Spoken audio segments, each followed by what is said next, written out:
Your emotional truth. That's the oil. If it's not coming out of here, it's not worth it. It's Okay. just imagination, which is good up to a point, but it has to have an emotional truth. What's the emotional truth? So that's the oil. Okay. Look at the oil you had a little while ago. That's true. I mean, that was a lot of oil, kiddo. It was an oil spill. And if you can hold on to that oil, not just for the story you would write about being stuck, but other experiences you might write about that same oil applies, now your story is going to be compelling for the reader. Right. You don't need an outline. You don't need a plot. You don't need that. If you don't have the deep voice and you don't have the oil of some of the other techniques, the emotional truth, you're doing what when Jack Kerouac wrote On the Road and he showed it to Truman Capote, he wrote it on butcher paper, rolls of butcher paper, which he just stuck in the typewriter. Truman Capote said, "That's not writing, that's typing." Now he was wrong, but that's a good analogy. And if you don't have the emotional truth, it's just typing. It's not writing.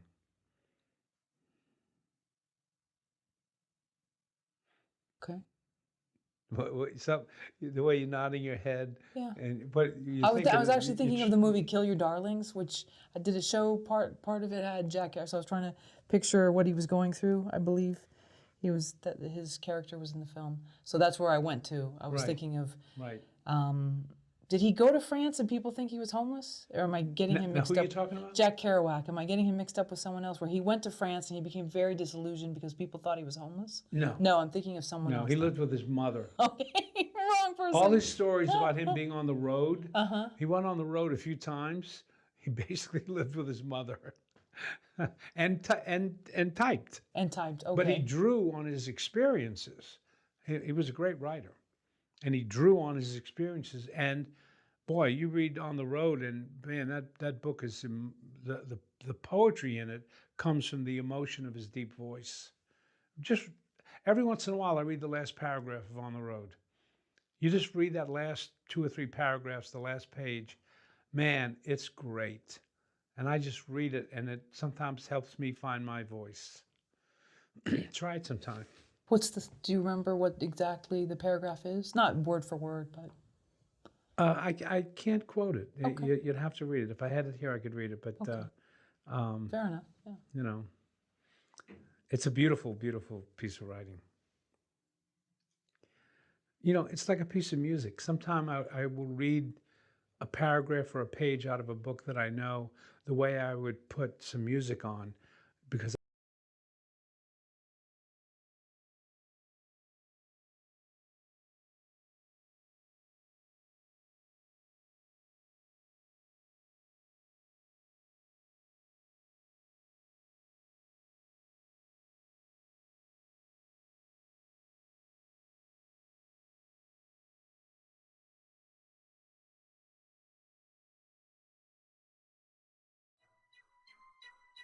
Townsend Press presents, from the Bluford series of books, The Gun. Written by Paul Langan and read by Jamil Gaines. Chapter 1. Man, I hate this place, Tyree Hobbs thought as he walked slowly towards Bluford High School. The motion from each step sent a dull jab of pain into his left wrist, making him wince slightly. Just outside Bluford's thick steel front doors, Tyree adjusted his jacket, careful to conceal the bone-colored cast which now encased his left hand. The pain and cast were constant reminders of the humiliation he suffered 4 days ago. Until then, Tyree had been the most notorious bully in Bluford's freshman class. 6 feet tall and muscular, he could clear a path in a crowd just by showing up. In middle school, Tyree had learned to use his size to intimidate people he didn't like. Sometimes, he impressed his friends by forcing smaller boys to give him money or do his homework. Other times, he threatened kids for fun. At Bluford, Tyree's reputation continued to grow, and then Daryl Mercer came along. The first time they met, Tyree thought Daryl was the perfect target, a scrawny, weak kid who transferred to Bluford in the middle of the school year. Having just moved from Philadelphia days earlier, Daryl didn't know a soul in California, and he was scared. A punching bag with legs, Tyree thought. He had recognized the fear in Daryl's eyes from day one. After a bit of pressure, Daryl was giving Tyree his lunch money each week in hopes of being left alone. It was some of the easiest money Tyree had ever made. But 4 days ago, everything changed. The incident replayed in his mind like a scene from an old movie. It happened at lunchtime in the crowded school cafeteria. Tyree was hassling Daryl for skipping his weekly payment. To embarrass him, Tyree tipped Daryl's lunch tray, spilling food all over the smaller boy's clothes. The trick worked. Kids throughout the cafeteria howled at Daryl's mess. Then, Daryl did something he had never done before. He stood up to Tyree in front of everyone. "Tyree, you ain't nothing but a bully," Daryl called out. "No one in this school likes you. They're just afraid of you. But you know what? I ain't afraid of you no more. You don't scare me." He then demanded that Tyree apologize and clean up the mess. Tyree was shocked at the smaller boy's bold words. It was true that Daryl had started acting more confident, especially since he befriended Mr. Mitchell, their nosy English teacher, and joined the Bluford wrestling team. But Daryl was still a coward. Tyree never expected him to stand up for himself. Careful not to show his surprise, Tyree stepped over to beat Daryl into a pulp right there in front of everyone. But Daryl was fast. The next thing Tyree knew, Daryl had swept underneath him, lifted him up, and sent him crashing onto the hard floor of the cafeteria. Tyree tried to cushion the fall with his left arm, but the impact cracked his wrist bone with a loud, wet snap. He could not believe the amount of pain he felt. A non-stop knifing ache mingled with the sensation that the inside of his wrist was on fire. Worse than the pain was seeing that kids who once feared him were laughing. Some even cheered. After the fight, Tyree was taken straight to the nurse's office. He was still fuming in the wake of his defeat, and his wrist was swelling by the minute. The nurse's reaction to his injury did not comfort him any. "We've got to get you to a hospital," she said. "Your wrist doesn't look good at all, Mr. Hobbs. We'll have to call one of your parents to meet you there." Great, Tyree thought to himself. Just great. It was Mom who met Tyree and the school nurse at the emergency room of City General Hospital. For Tyree, sitting in the waiting room in pain for 2 hours was nothing compared to enduring his mother's coddling the entire time. Once the nurse left, Mom looked at Tyree with a pitiful face. At one point, she even had tears in her eyes. "Mom, I'm fine," he insisted. Looking at her made him feel even worse about what happened. He didn't want her there, but the school required a parent or guardian to be at the hospital with him. Tyree knew Mom was the only person he could turn to. Calling Dad never even crossed his mind. "Honey, I hate to see you in pain," Mom said, her voice breaking. "And I hate to see you in trouble. We have an appointment to see the principal first thing tomorrow morning. You might get suspended, or even worse." Tyree tried to shrug off the whole thing. "So what?" he said. "I don't care about school. That principal's whacked anyway." "Well, I care," Mom responded. "And so should you. I didn't want to believe the things that woman told me over the phone. I couldn't believe my ears. All those tales about you bullying kids and beating up on people. Tyree, it just breaks my heart. And your father won't be pleased by this at all." Tyree knew Mom was right. His father would definitely not be pleased, but Tyree could not worry about that yet. He was still in a great deal of pain, and every time he thought about the fight in the cafeteria, he trembled with rage.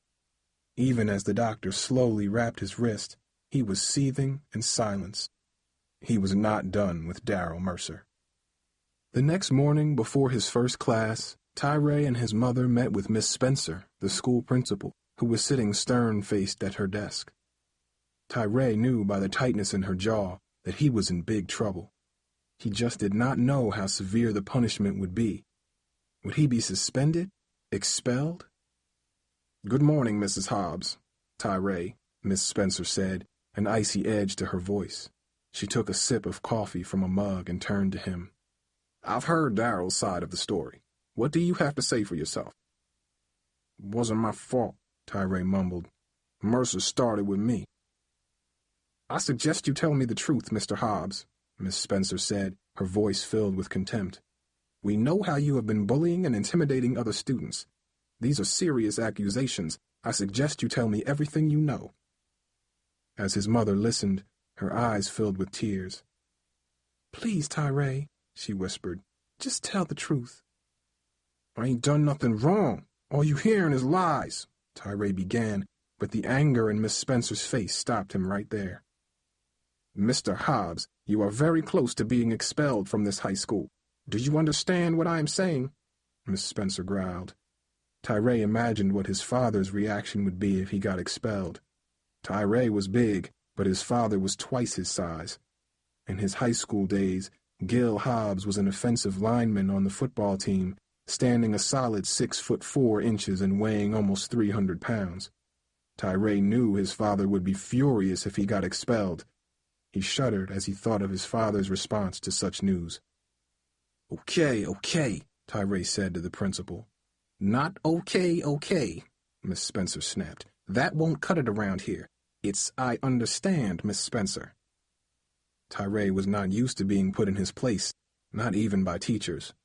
He felt a burning rage for the skinny woman glaring at him behind wire-rimmed glasses. But she had the power now. So Tyree swallowed hard and mumbled, "I understand, Miss Spencer." "Good," the principal said crisply. "Now then, you will be suspended for 3 days for fighting and for bullying other students. The suspension begins at once. And if there is ever any more bullying, Mr. Hobbs, I'll see to it that you are out of this school permanently." "Don't worry, Miss Spencer," Tyree's mother said, wiping her eyes. "I know Tyree's sorry, and I'm sure he'll behave from now on." "I hope so," Miss Spencer added, "for his sake." Tyree shrugged his shoulders but said nothing. Miss Spencer's threats were nothing compared to what was waiting for him at home when his father found out about the suspension. "You little punk!" Dad screamed later that night. "Where'd you get off fighting and messing around in school and getting your hand busted?" "Gil," Mom said in her soft voice, "he's in a lot of pain." "Woman, don't give me that!" Dad yelled, causing Mom to cower. "You've been coddling this boy all his life, and that's why we got this kind of trouble with him now.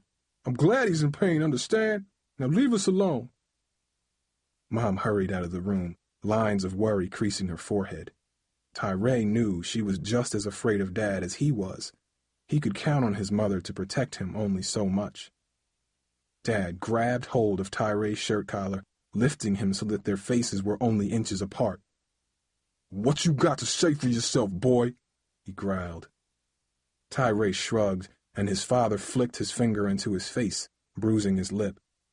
Tyree winced in pain.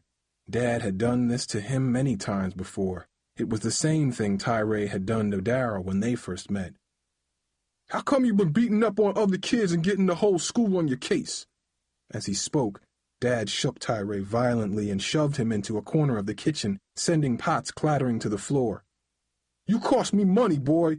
I gotta pay to get your hand fixed. Cash money that could have gone for food, rent, or clothes, you see?" With his last words, Dad opened his hand and slapped Tyree across the mouth. The force of the blow split Tyree's lip. A thread of blood sliding down his chin, he cringed, waiting for another strike. "I'm sorry," Tyree gasped, covering his face with his hands. "Sorry? Sorry is words, cheap words. They don't mean nothing. You'd be sorry if we didn't get your wrist fixed. That's what you deserve. I feel like smashing that cast and busting your wrist all over again. Then you'd be real sorry," Dad said. "Gil, please," Mom pleaded from the hallway, fear heavy in her voice. "Isn't that enough?" "What?" Dad yelled at her. "Woman, didn't I tell you to stay out of this? We already lost one son, and I ain't about to lose another." Mom vanished down the hall, and his father gave Tyree a final, violent shake of his shoulders. You get in any trouble during the next 3 days, I swear I'll bust your other hand. He shoved Tyree away and stormed out of the kitchen. Tyree jumped to his feet and rushed to the bedroom he used to share with Warren, his older brother. Warren had been gone now for over a year. He was serving a 3-year sentence for armed robbery. Tyree wished he never had to face Dad again. He was always unsure how he felt about his father. At times, he admired the way Dad was boss wherever he went. Even at work, he ruled with an iron fist. A foreman for a construction company, he towered over his entire crew. Everyone knew not to get on Gil Hobbs's bad side.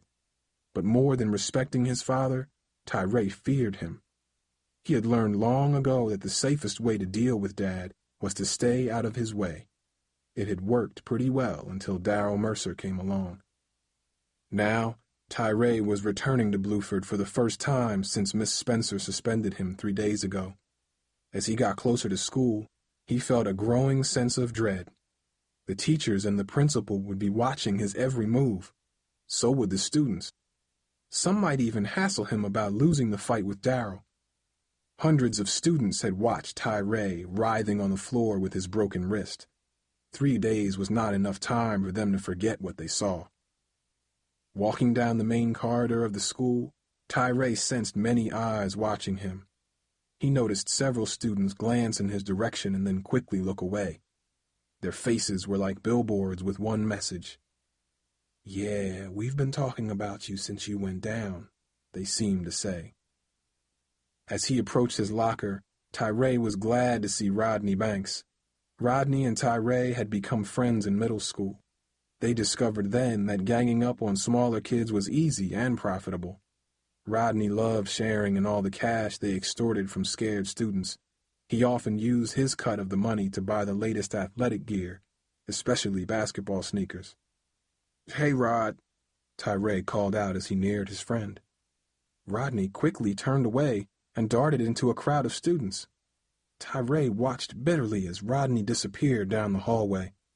He remembered all the times the two of them went to the mall to buy jackets with team logos. Now Rodney was turning like the dog who bit the hand that fed him. "Forget you then," Tyree mumbled. Several students stared at Tyree as he continued down the long corridor to his first class. At one point, he thought he heard a girl snicker. Then he spotted someone pointing to his cast. "What you looking at?" Tyree yelled when he reached the end of the hall.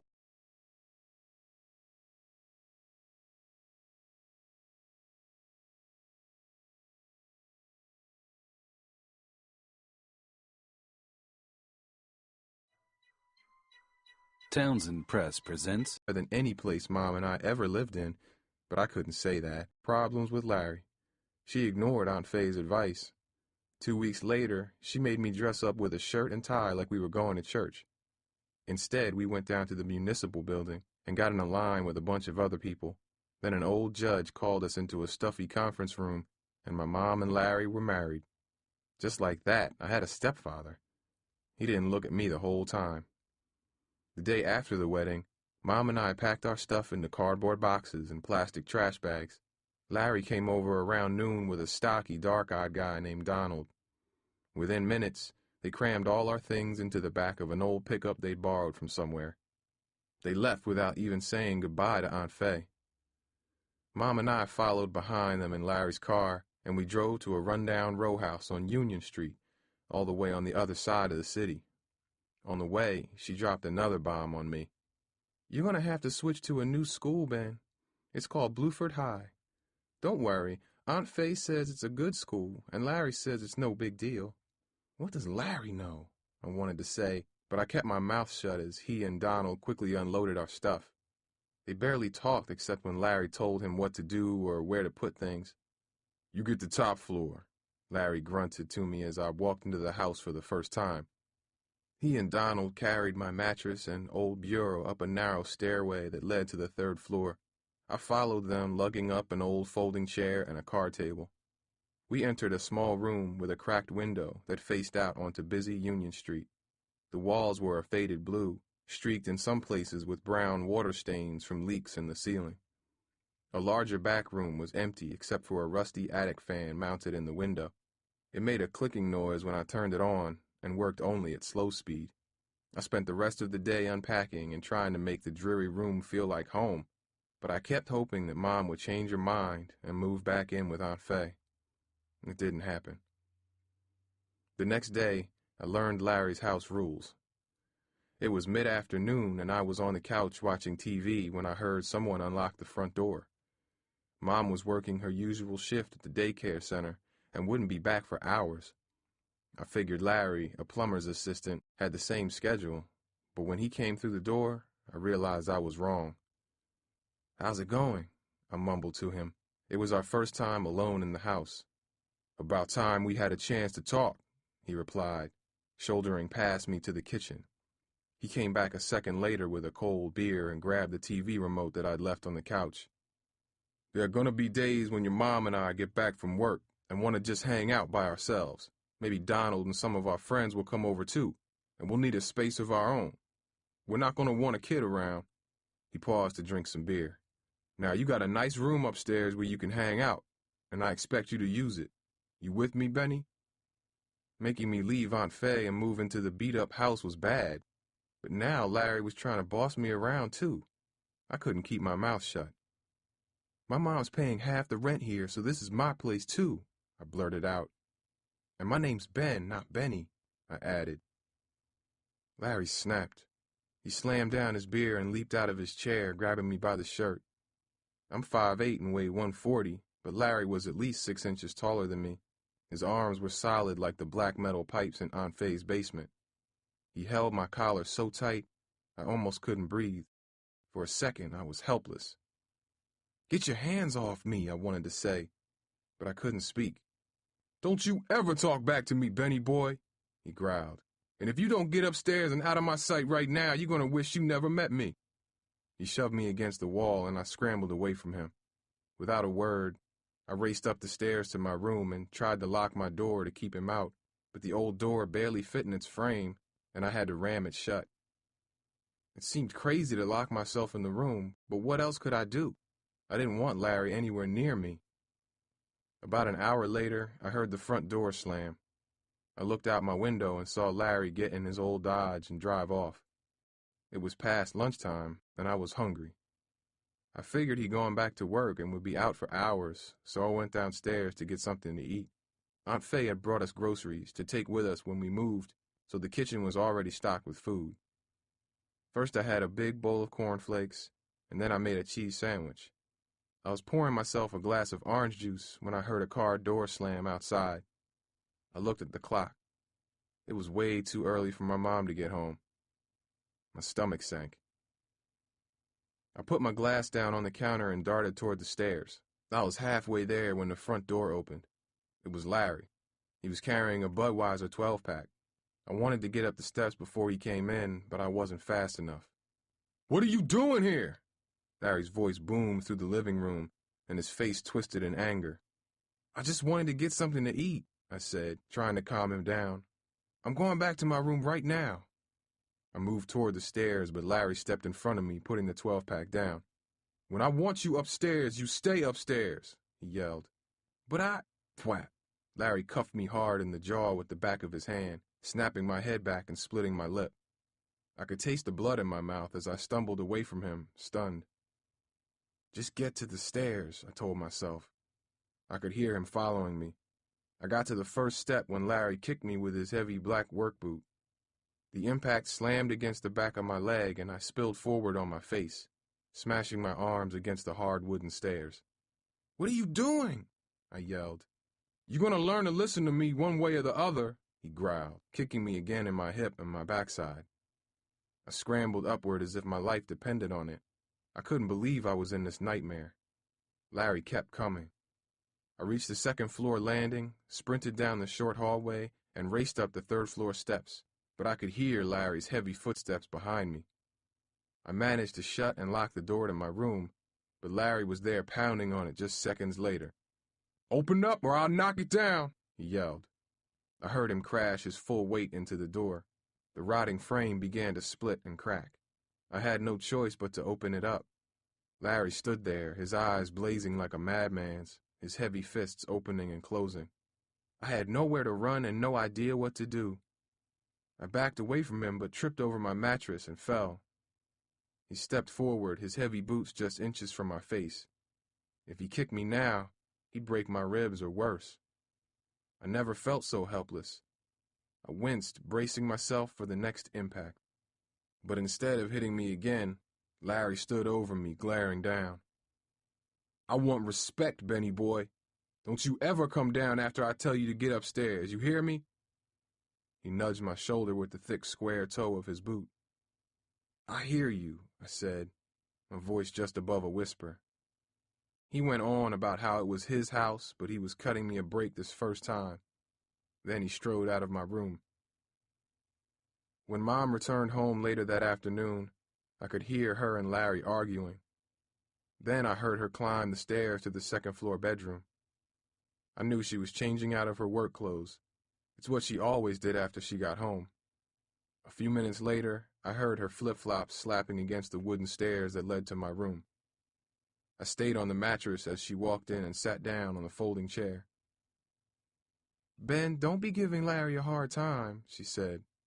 "When he gets home from work, he just needs time to himself. Just do what he says and stay out of his way." I looked quickly at my mom and then turned away, my lips still swollen from where he backhanded me. I knew Mom was tired. The weariness in her voice told me she'd had another long day at the daycare center.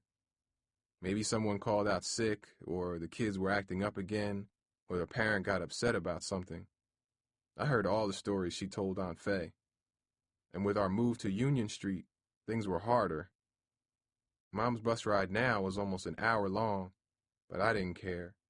None of that made what Larry did right. "It'll be okay, Ben. Just give him some time," she said. "He's not used to having a kid in the house. I know he'll come around. You'll see." "But this is our house, too," I said, not even looking at her. My eyes started to burn.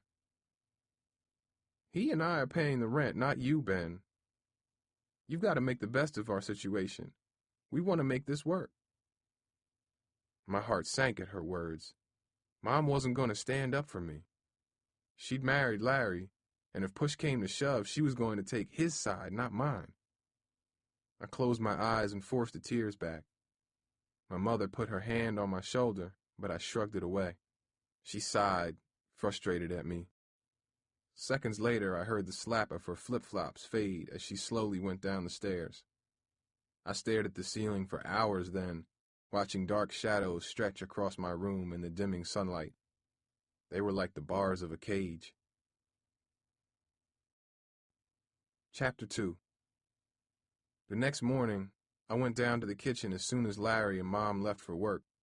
I knew it was the best time to avoid Larry, but as I finished my cereal, I heard someone at the front door. For a second, I thought he was back, and my heart started pounding. But when I peeked out the window, I saw Aunt Faye smiling at me. At least she was still on my side. "Good morning, Ben," she said, hugging me as soon as I opened the door. She was wearing a blue business suit and looked important, like the women on TV news. "I have a surprise for you," she announced, pausing to examine my face. "What happened to you? That bruise looks painful." "It's nothing," I said, almost without thinking. "I banged into a door frame when we were moving in." I was glad my jeans hid my legs. "Well, at least the move is over," Aunt Faye said. "If you're done with breakfast, I want you to come with me. We're going to visit your new school. I have an old friend there I'd like you to meet." My legs were still sore, and I didn't feel like meeting anyone, but I wasn't about to tell Aunt Faye that.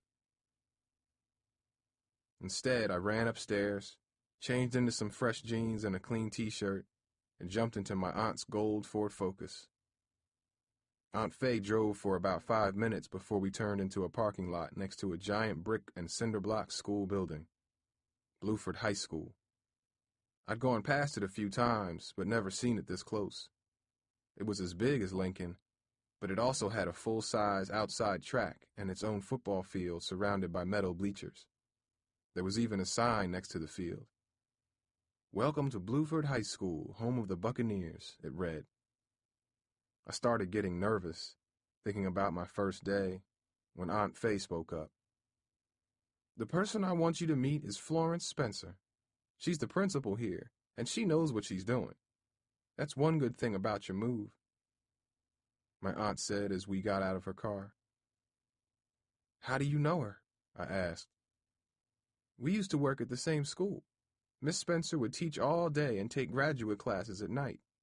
She became Bluford's principal 3 years ago," Aunt Faye explained.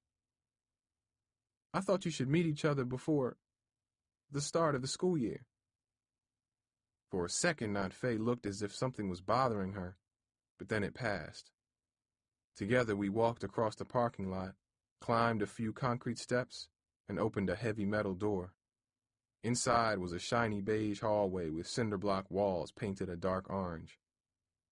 Aunt Faye walked right to a room marked Main Office. "Please tell Florence that Faye Jordan is here," she said to the secretary. Minutes later, a tall, thin woman with wire-rimmed glasses emerged, a big smile on her face. She and my aunt hugged, and then Aunt Faye turned to me. "Ben, I'd like you to meet Miss Spencer." "Nice to meet you," Miss Spencer said, shaking my hand. I was surprised at how strong her grip was. "I understand your grades have been very good at Lincoln," Miss Spencer continued. "It's no surprise if you've been living with your aunt for the last couple of years." "She keeps on me, Miss Spencer," I admitted. It was true. For years, Aunt Faye was telling me to study and to read. "Well, you'll be without your study coach from now on, but I'm sure you can do it on your own, Ben." Then she turned to Aunt Faye and said something that almost knocked me over. "So when are you leaving, Faye?" "Leaving?" I asked. Miss Spencer must have made a mistake. Aunt Faye winced. It was the same pained look I'd seen when we were outside. "In 2 weeks," she replied. "That's something Ben and I still need to talk about," she added, looking at me. "Ben, why don't you look around the school while Miss Spencer and I catch up a bit?" I nodded and left the office, my head spinning at the news. Where is Aunt Faye going? Was it far? How could she leave now?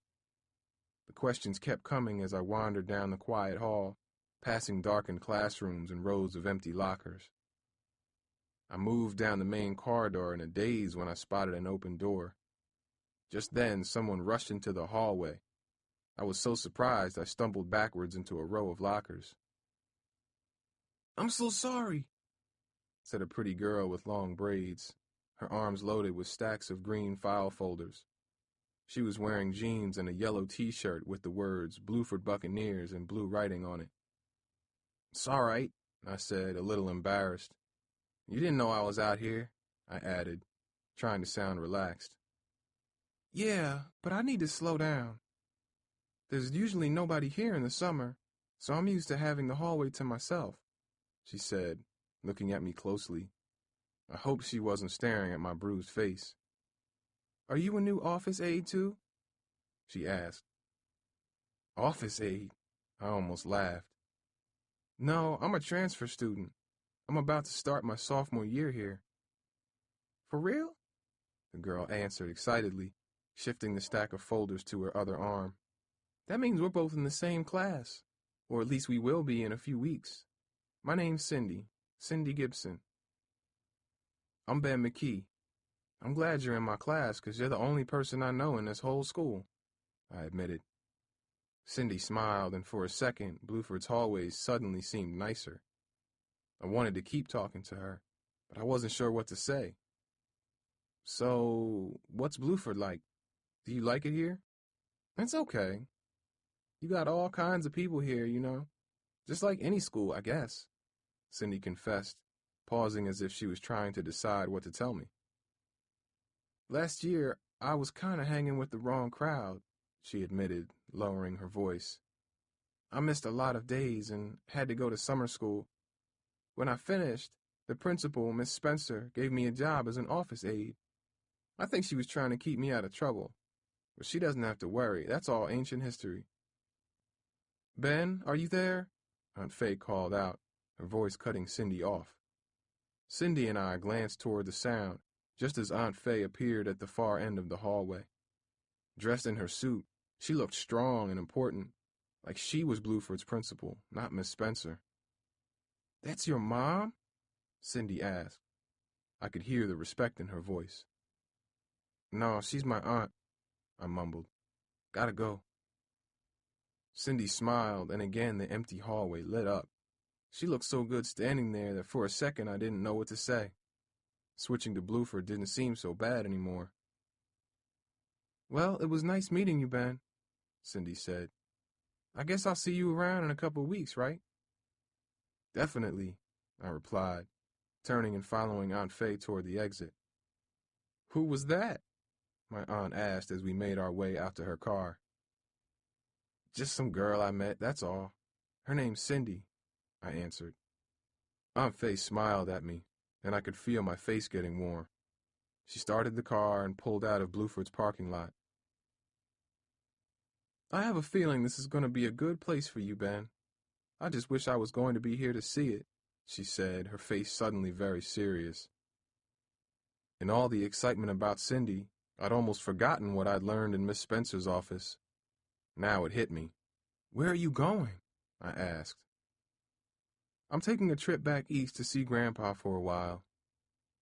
"I didn't tell you sooner because you already had your mom's marriage and the move to worry about. I figured that was enough," Aunt Faye explained, putting her hand on my shoulder. Her touch hurt me inside. Part of me wanted to be angry at her for leaving, and another part wanted to stop her somehow. I barely knew my grandfather. He divorced my grandmother and moved to North Carolina when I was just 2 years old. When I was really little, he sent birthday cards, but that stopped when I was in 2nd grade. Aunt Faye was the only one who stayed close to him. She told me last year he had Alzheimer's. Since then, she was always on the phone checking on him. "How long will you be gone?" I asked, barely able to look at her. "I'm not sure, baby," Aunt Faye replied, and I could see her eyes glimmer for a second. "I don't want to leave you two, but Grandpa's slowly forgetting everything. I want to spend time with him while he still knows who I am," she explained. I couldn't imagine Aunt Faye being so far away. All my life she'd been the rock in our family, holding everything together no matter what tried to rip us apart. She saved us after my father walked out. I was just a little kid then, but I can still remember my parents fighting all the time just before he left. Afterward, Mom got depressed and stopped going to work. "I don't know what we're going to do, baby," Mom had said. I was only 6 years old, but I remember being hungry all the time, and the refrigerator was always empty. Then one day, the power company shut off our lights. We were living in an apartment without electricity and getting our meals from a food bank when Aunt Faye finally rescued us. "Geneva, you and Ben cannot live like this," she announced. She'd come over for a surprise visit and found Mom and me sitting in the dark except for a few candles. "Come on, you're both coming to stay with Grandma and me. Let's go right now," she'd said, picking me up easily in her strong arms. That was the day we moved for good, and it was the first time I can remember feeling safe. Now those days were gone, and Aunt Faye would be gone too.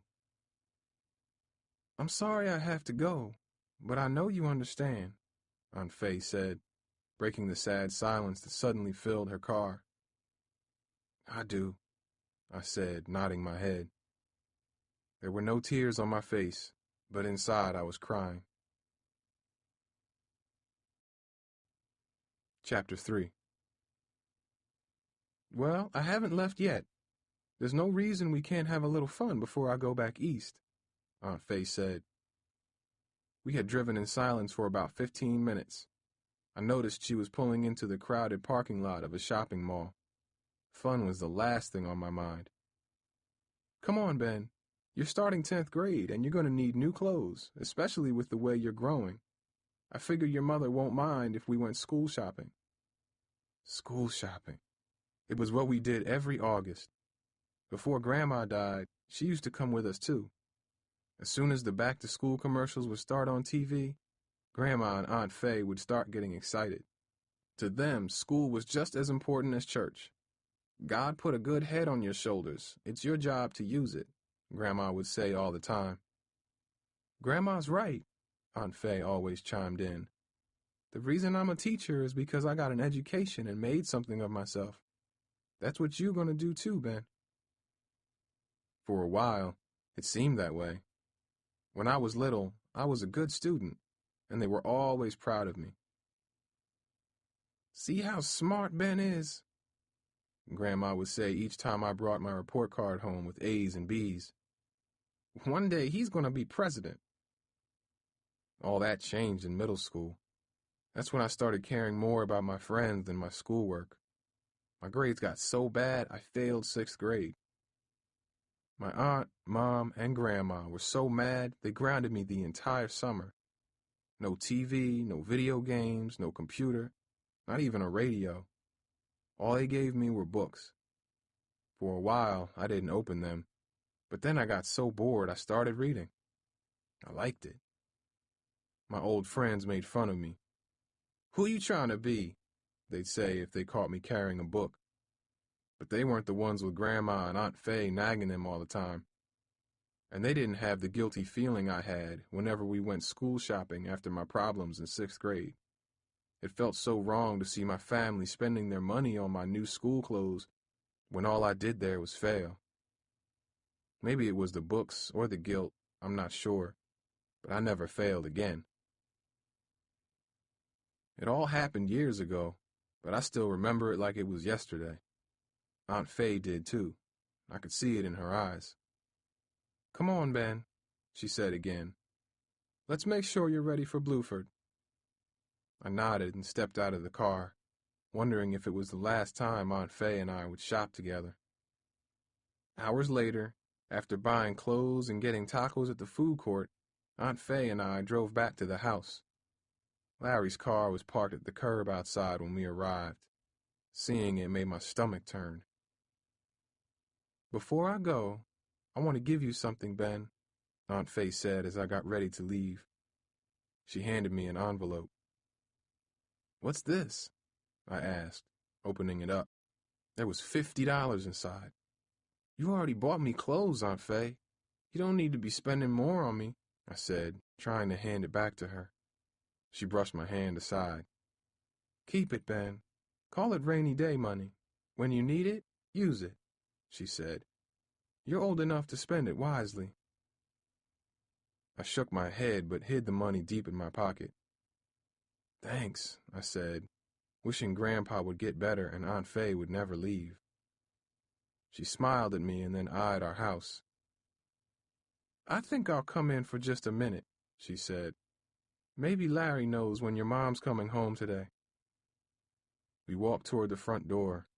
I could hear the TV growing louder as we got closer. I opened the door and found Larry sitting in his chair, flipping channels, a beer in one hand, the remote in the other. TV was so loud my ears hurt, but he didn't seem to care. His eyes narrowed for a second when he saw Aunt Faye. "Larry, can you turn that down a bit?" she asked. I knew she was checking out the house. There was a barely hidden frown on her face the whole time. Larry turned down the TV slightly, but it was still pretty loud. "I hope y'all put some curtains up," Aunt Faye said. The only coverings on the front windows were the tattered green shades that came with the house.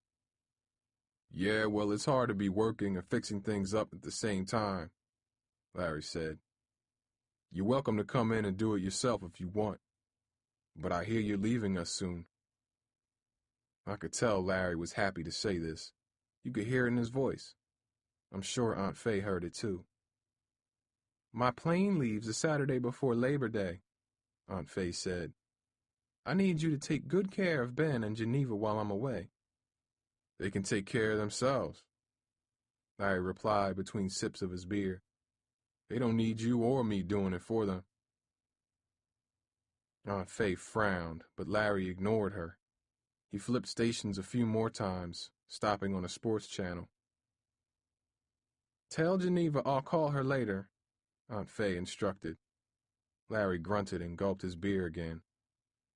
She shook her head and asked me to come out to her car with her. "I'll try to get back here one more time before I leave," she said when we got outside. "If you need anything before then, call me, understand?" I nodded. "We need you to stay," I wanted to tell her. Yet my mouth was suddenly frozen shut. She needed to see her father. I couldn't ask her not to go. But without her, my mom and I were in trouble. My bruised face and sore legs were proof of that. An hour later, I was up in my room hiding the money Aunt Faye gave me under my mattress when I heard Larry coming up the steps.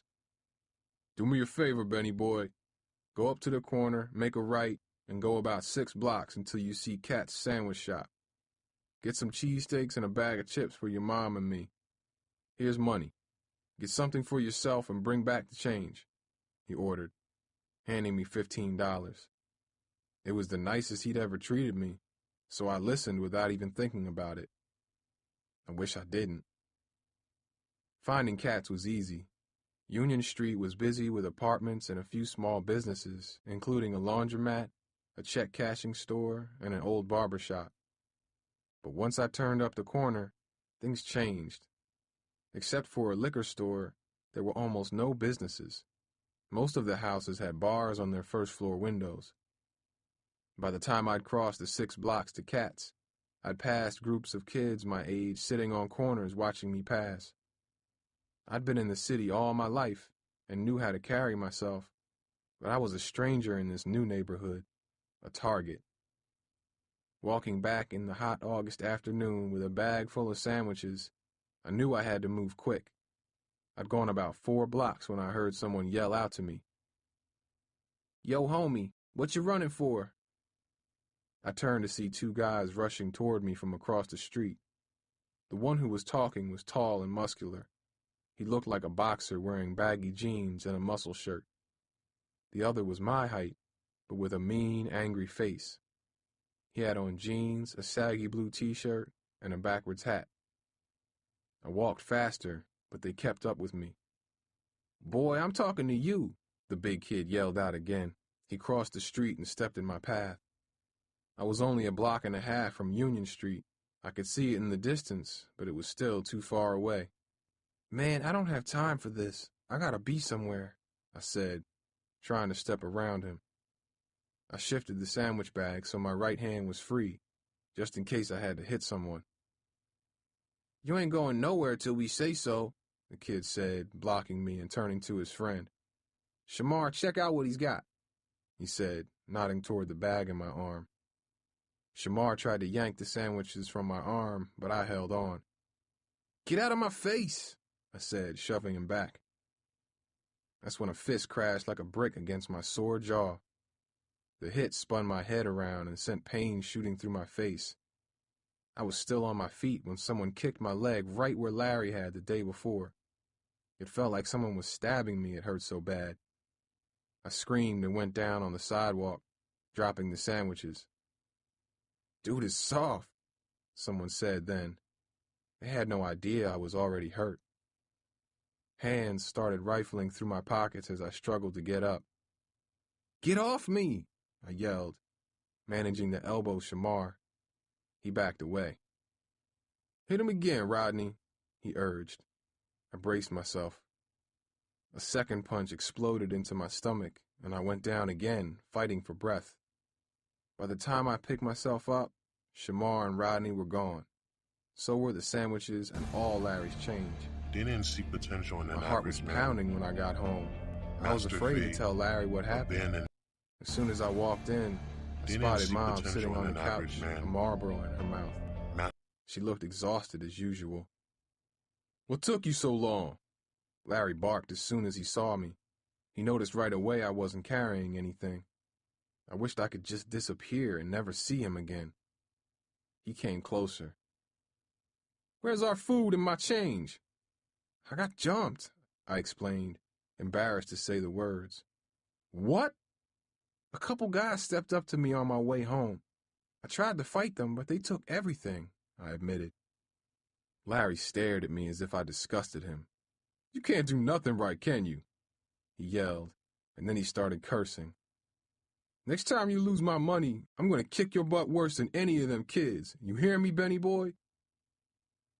My face burned, and I wanted to scream, but Larry's angry stare kept me quiet. Oh, Larry, it's not his fault, Mom said, taking a puff of her cigarette. Part of me wanted her to stand up more for me, but I knew she couldn't. What if she said something that set him off again? There was no way we could handle him. Larry shook his head at me and grabbed his wallet. I can't stand to look at you anymore, he grumbled. I'm going to go get the sandwiches myself. If I find those kids, they're in trouble. As soon as he left, Mom put her cigarette down and grabbed some ice and a washcloth for my swollen face. Just don't let him get to you. He'll be all right once he gets some food in his belly, she said. I couldn't stand to have her babying me, and I didn't want to hear her take his side again. It was all too much, hurting me more than any punches. I got up and headed toward the steps. Mom shook her head, grabbed her cigarette, and plopped back on the couch. She seemed so tired, not just on the outside, but on the inside too, like it had seeped into her bones somehow. I climbed the long, hot stairway to my room, wondering how Mom and I would survive the sudden changes storming through our lives. Chapter 4. I stared at the ceiling of my bedroom as the hot sun slowly set outside. Just after dark, a few cars pulled up in front of our house. I heard people laughing downstairs. Larry was one of them. So was Donald. I hadn't eaten dinner and I was hungry, but Larry's words from yesterday came back to me. There are going to be days when we're not going to want a kid around. I knew it was one of those days. If I went down there looking for food, I'd have to run into him and his friends. They'd see my bruised face. Maybe Larry would tell them what happened and insult me like he did before. He'd make a joke of it for his friends, or maybe he'd do worse. No way, I told myself. I'll eat later. Instead, I turned on the rusty old fan to drown out the noise, and I flipped through a stack of comic books I'd brought from Aunt Faye's apartment. I had started reading comics the summer I failed school. It was the one thing I was allowed to have besides books. As long as you're reading something, you're not letting your mind get soft in front of that TV, Grandma would say. One of my favorites when I was a kid was Street Knight. He guarded neighborhoods at night, taking out thugs and bullies with his bare hands. Maybe it was the heat or that I was starving, but the next thing I knew, I started picturing myself facing Shamar and Rodney again. Only this time I had Street Knight's power. I saw myself stepping out of the alley behind Cats as they were sitting down with my cheesesteaks. But now I'd be taller, bigger, stronger, and no bruises from Larry that would slow me down. That's not yours, I'd say, surprising them. Rodney would look around nervously. Shamar might wet himself, his jeans suddenly getting darker. Ah, that's nasty, Rodney would say, but he'd be shaking too. You fools had any sense, you give me back what's mine right now, I'd warn. They'd look at each other in disbelief. Give it to him, Shamar would whimper. Man, I ain't giving him nothing, Rodney would shoot back, trying to act hard. That's what I'd hoped you'd say, I'd reply, stepping right up to him. Rodney's forehead would be covered in sweat. He'd blink, trying to figure out what I might do next. Maybe he'd look around the alley to make sure I was alone. Then he'd explode, throwing a sucker punch to my jaw like he did before, but I'd be quicker this time. I'd dodge his right and catch his left in my hand. Then I'd start crushing his fist, making his knuckles snap and pop. He'd cry out, and I'd stare at him for a few seconds, letting the lesson sink in. Next time, don't take what's not yours, I'd say, letting go.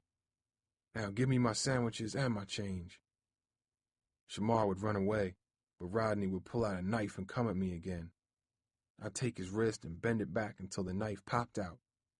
Then I'd shove him into a pile of trash cans behind Cats. I'd walk up to him then. He'd be cornered, covered in rotten garbage. I'm sorry, he'd blurt out then, his hands shaking in fear. Here, take it, he'd say, giving me my sandwiches, which were still hot, and my change. You sure are sorry, I'd say, without even looking at him again. The neighborhood would be safe after that.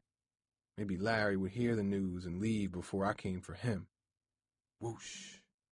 An ambulance screamed by on Union Street right outside my window, shattering my thoughts and filling my room with angry red lights. It was 11 o'clock at night. I was still hungry. Larry was still downstairs, and Shamar and Rodney were still out there somewhere. The world wasn't safe. That was the truth, and there was no escaping it. I woke up the next morning with my empty stomach growling. The rest of the house was quiet, and I made sure Larry's car was gone. I figured he and Mom were at work and it was safe to go downstairs, so I headed straight to the kitchen. The sink was full of dirty dishes, and the air still smelled of cigarettes from the night before. When I looked for something to eat, I discovered that most of the food Aunt Faye got us was gone. There was still cereal, but someone had finished the milk and the orange juice. I grabbed the last slices of cheese, but there was no bread to eat it on. My aunt's kitchen had never been this empty. After a bowl of dry cereal and 2 slices of cheese, I was still hungry. No one would be home for hours, and there was no way I'd ask Larry for food. Then I remembered the money Aunt Faye had given me. When you need it, use it, she had said. I needed to eat. 10 minutes later, I was out the door looking for a place to get groceries. I was carrying $20 and made sure I stayed on Union Street. I asked an old woman at a bus stop where the nearest food store was. She grabbed her purse like I was going to mug her. Go to Graham's. It's 3 blocks down, she mumbled, barely looking at me. I thanked her and followed her directions. Graham's was right where she said it was. It had an old-fashioned sign and looked like it had been on the block forever. A heavy-set woman about Aunt Faye's age was leaving as I walked in. She carried a gallon of milk she'd bought. You stay safe now, Graham. Tell Alice not to work too hard with them lawyers, she said. The silver-haired man behind the counter waved to her. As soon as he spotted me, he crossed his arms and watched me through his thick glasses. His eyes focused right on my bruised face. I knew what he was thinking. No, I'm not going to steal anything, I wanted to tell him. I picked up a big jar of peanut butter, carried it to the counter, and put it in front of him. Can I just put the stuff that I want to buy here? I asked. That'll be fine, he said, studying me. I don't believe I've ever seen you here before. I'm Mr. Graham. What's your name, boy? Ben, I said, grabbing a loaf of bread and a jar of jelly. I just moved here a few days ago. He watched as I went back and picked up a large box of cereal and a carton of powdered milk. I piled everything on the counter and pulled out Aunt Faye's money. Where are you living, Ben? He asked as he rang up my food. 3 blocks up on Union, I said. He nodded and looked up from the register. His face was lined with wrinkles, but his eyes were bright and clear. So you going to Bluford then? Yeah, starting my sophomore year there next week, I said, handing him the $20 bill. Well, you'll be in a good school. That's for sure, Ben. I got some old friends over there. Some have been my customers since before you were born, he said with a chuckle, putting my stuff in a paper bag and handing me my change. Lord knows I've seen a lot of kids come and go through there. I pocketed the money, grabbed my bag, and headed toward the door when I heard Mr. Graham grunt behind me. I turned back to see him lifting a carton of bleach and carrying it to a nearby shelf. It looked like he was in pain as he ripped open the carton and pulled out the heavy bottles. Master Fee. 5 more cartons were still waiting to be moved. You want me to move those for you? I asked. They look pretty heavy. He sighed and straightened his back slowly. I could see the pain on his face. That'd be real nice of you, Ben. I do feel it in my back more than I used to, he admitted. I put my grocery bag down and moved the cartons for him. I appreciate your help, Ben. A lot of kids your age wouldn't bother helping an old man, he said as I finished. It felt good to hear his words. He even gave me a free grape soda just before I left. I was carrying my food home, wondering how long Aunt Faye's money would last, when an idea hit me. I turned around and went straight back to Graham's. He smiled as soon as he saw me come in. Back already, Ben? You forget something? I didn't know how to say what was on my mind, so I just spit it out. Mr. Graham, could you use some help around here? He gave me a long, thoughtful look. Now, I appreciate your help earlier, Ben, but we just met. I don't even know you. I couldn't tell him that I was scared about not having enough food at home. All I could do was keep trying. But I'm a good worker, Mr. Graham. I can help you move those big cartons. I don't know, Ben, he said, pausing. I don't like those bruises on your face. I can't have a boy here who's always getting in fights. I wasn't looking for a fight, I said. I took a walk on the wrong block yesterday and some kids jumped me. It wasn't my fault. Mr. Graham paused and stared at me in the eyes for several seconds. I'm not sure what he was looking for, but I noticed his face soften slightly. You remind me of myself when I was your age. I was always looking for work. And to tell you the truth, I could use a little help in the afternoon during the school year.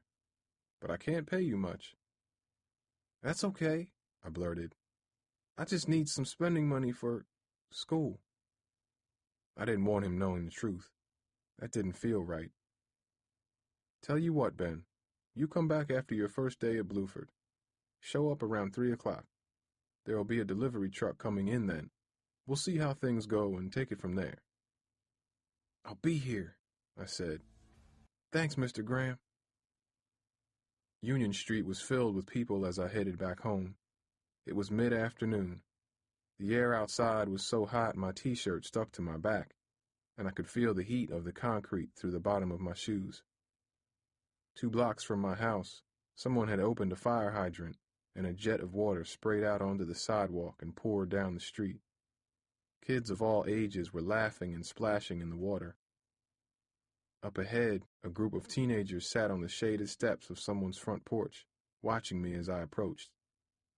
I held my bag of groceries close, remembering Rodney and Shamar. What's up, man? Where are you from? Said one of the kids. He wore a black baseball cap turned backward. His friends all looked at me. Sup, I said, eyeing them. I'm right up the block on Union. What happened to your face, yo? Said another kid, the oldest one on the porch. You look messed up. That's rude, Roylin, said a girl sitting with them. I knew Roylin was showing off for the crowd. Some kids are like that, acting harder than they really are. Yeah, leave him alone, Roylin. He ain't bothering you, said the kid with the cap. What's your problem, Dez? I'm just playing with him, that's all. Besides, what I said's true. He's messed up looking, Roylin said. Don't worry about my face. You got enough trouble with your own, I said, even though I was asking for trouble. Roylin suddenly looked like someone slapped him. Oh, snap, that was cold, said the girl. He just busted on you, Roylin. The summer air seemed to get hotter as Roylin stood up and stepped toward me. He was about my size, but before he got in my face, Dez stepped in his way. Sit down, Roylin. He wasn't bothering you until you started with him. Dez, I don't care who your brother is. Get out of my face unless you want some of what's coming to him. Dez looked at me and then at Roylin. He wasn't sure what to do, but I could tell he was on my side. For a second, everything was quiet. Just then, a pickup truck stopped in the street next to us. What's up, y'all? A voice called out.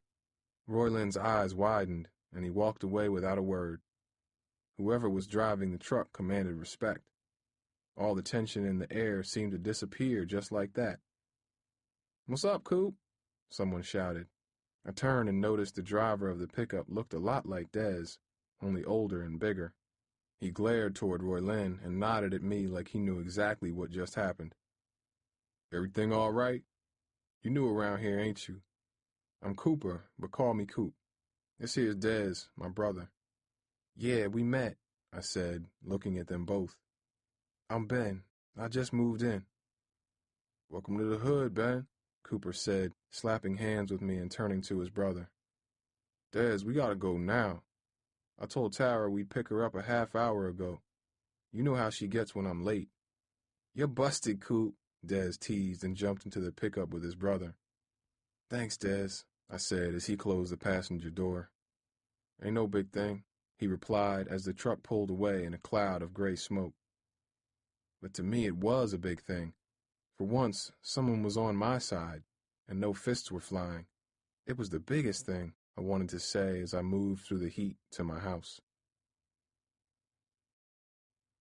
Chapter 5. The Saturday before Labor Day came up all too quickly. What I'd been dreading was finally here, the day Aunt Faye would leave for North Carolina.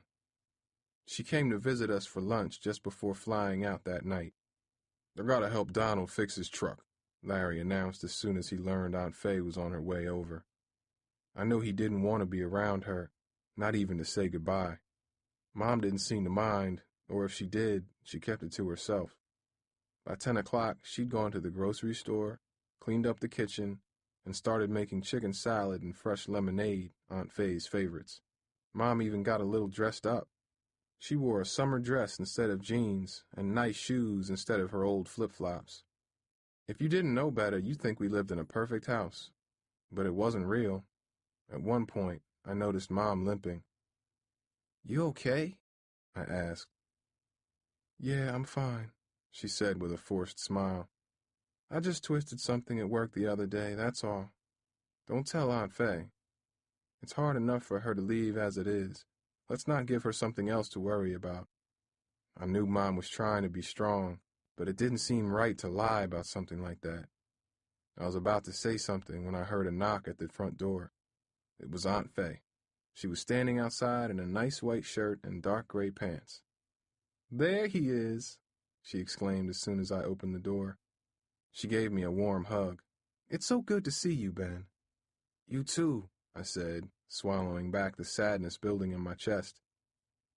We headed to the kitchen where Mom had set places for the three of us, just like back in the day when we all lived together. Aunt Faye inspected the table settings and looked around the room as if she was searching for something. "Where's Larry?" she asked. "He had to help his friend," Mom replied. "He said he's sorry he couldn't be here, though." "Yeah, right," I wanted to scream. Anyone who knew Larry would know Mom was lying. He never said he was sorry about anything. Aunt Faye knew it, too. She scowled and shook her head. Mom avoided looking into her face. "I really wanted to speak to him today," she said, a touch of anger in her voice. "I'm leaving family behind here, and I want him to know that he better treat y'all right." "He will," Mom said quickly. Aunt Faye grabbed a notebook from her purse and tore out a sheet of paper. She then jotted down a short letter, folded it, and wrote Larry on the front. "Give this to him," she said to Mom. I only saw part of what she wrote, words she underlined 3 times. Take care of them. After lunch, while Mom was cleaning up, Aunt Faye pulled a small present out of her purse. "This is for you, Ben," she said. Aunt Faye was the only one who ever gave me presents. I opened it right up and found a paperback book with a long title, Narrative of the Life of Frederick Douglass. "Miss Spencer told me this is one of the books you'll be reading in English this fall.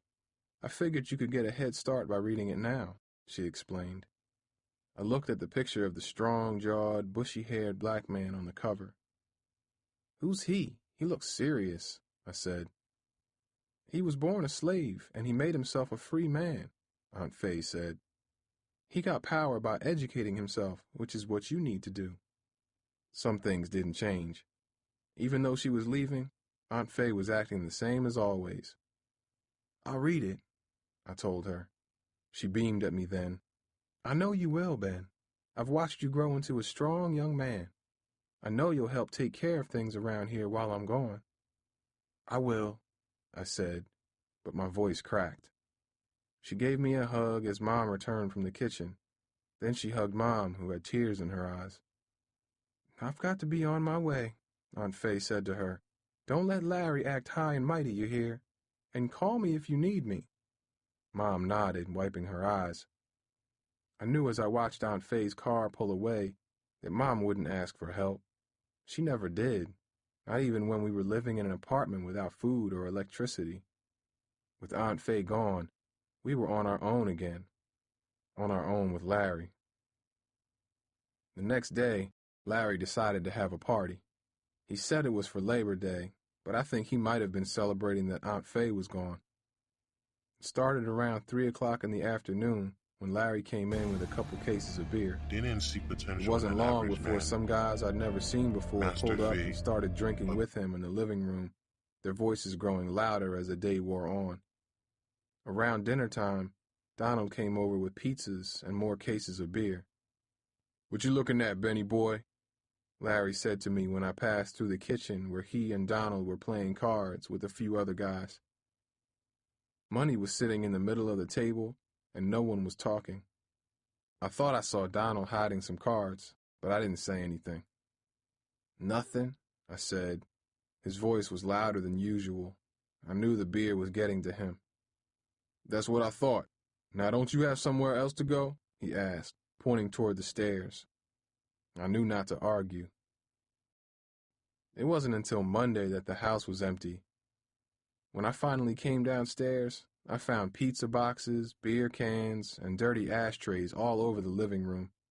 The air stank of stale alcohol and cigarette smoke.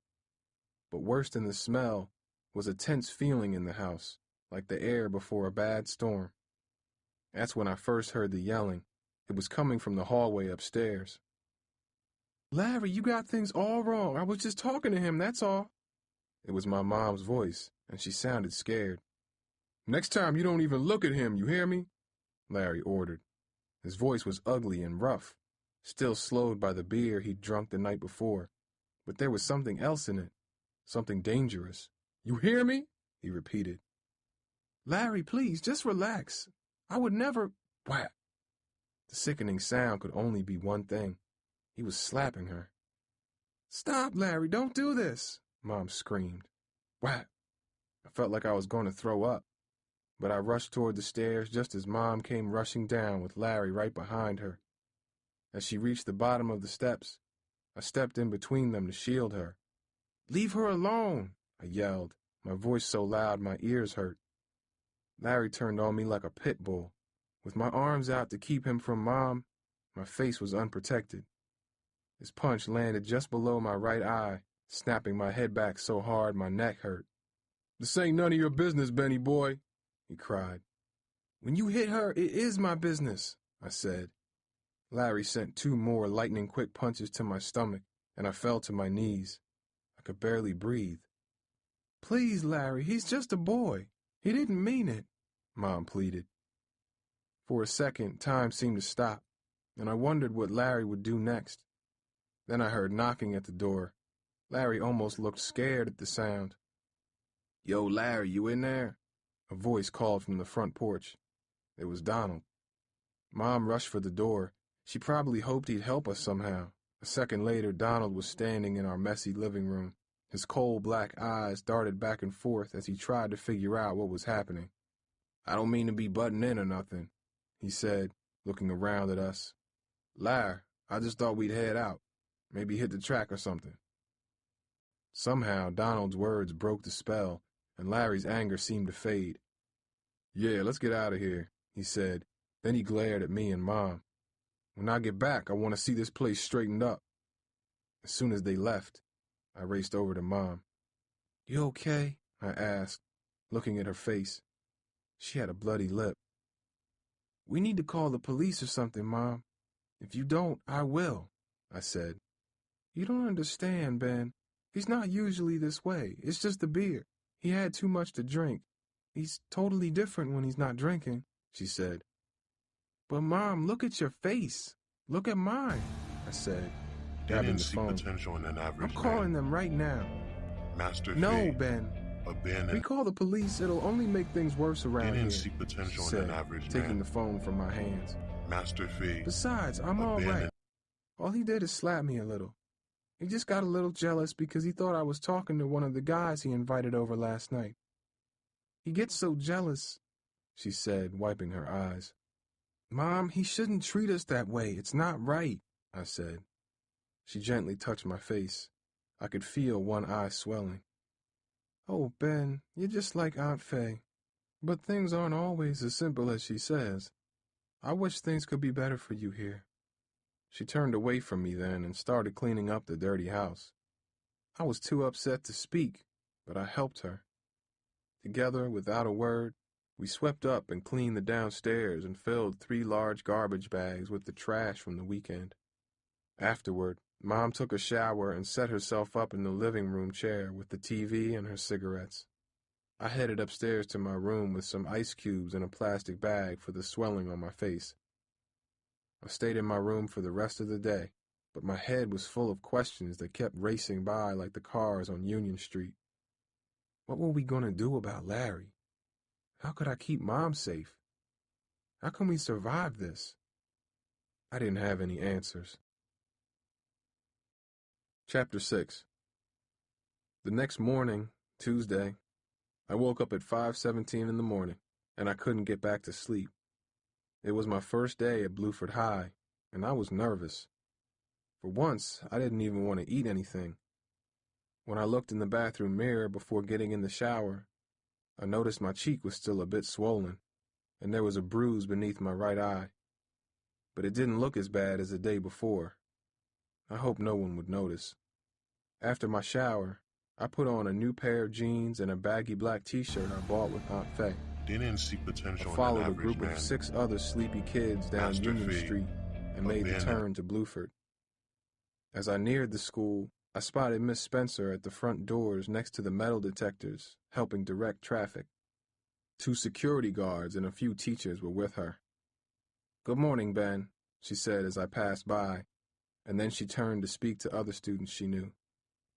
I walked down the main hallway I'd visited weeks earlier, trying to act like I knew where I was going. Although I wasn't the only new student, it sure felt that way. Everyone seemed to have someone else to talk to, everyone except me. The schedule I had gotten in the mail said my first class was English in room 214 with a teacher named Mitchell. Chapter 7.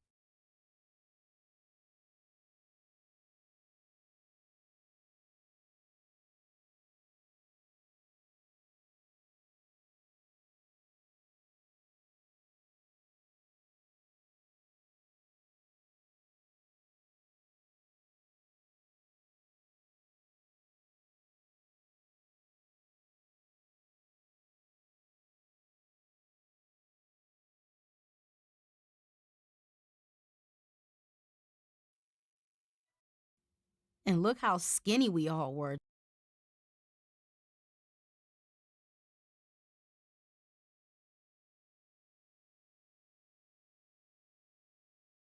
The echoing of foot.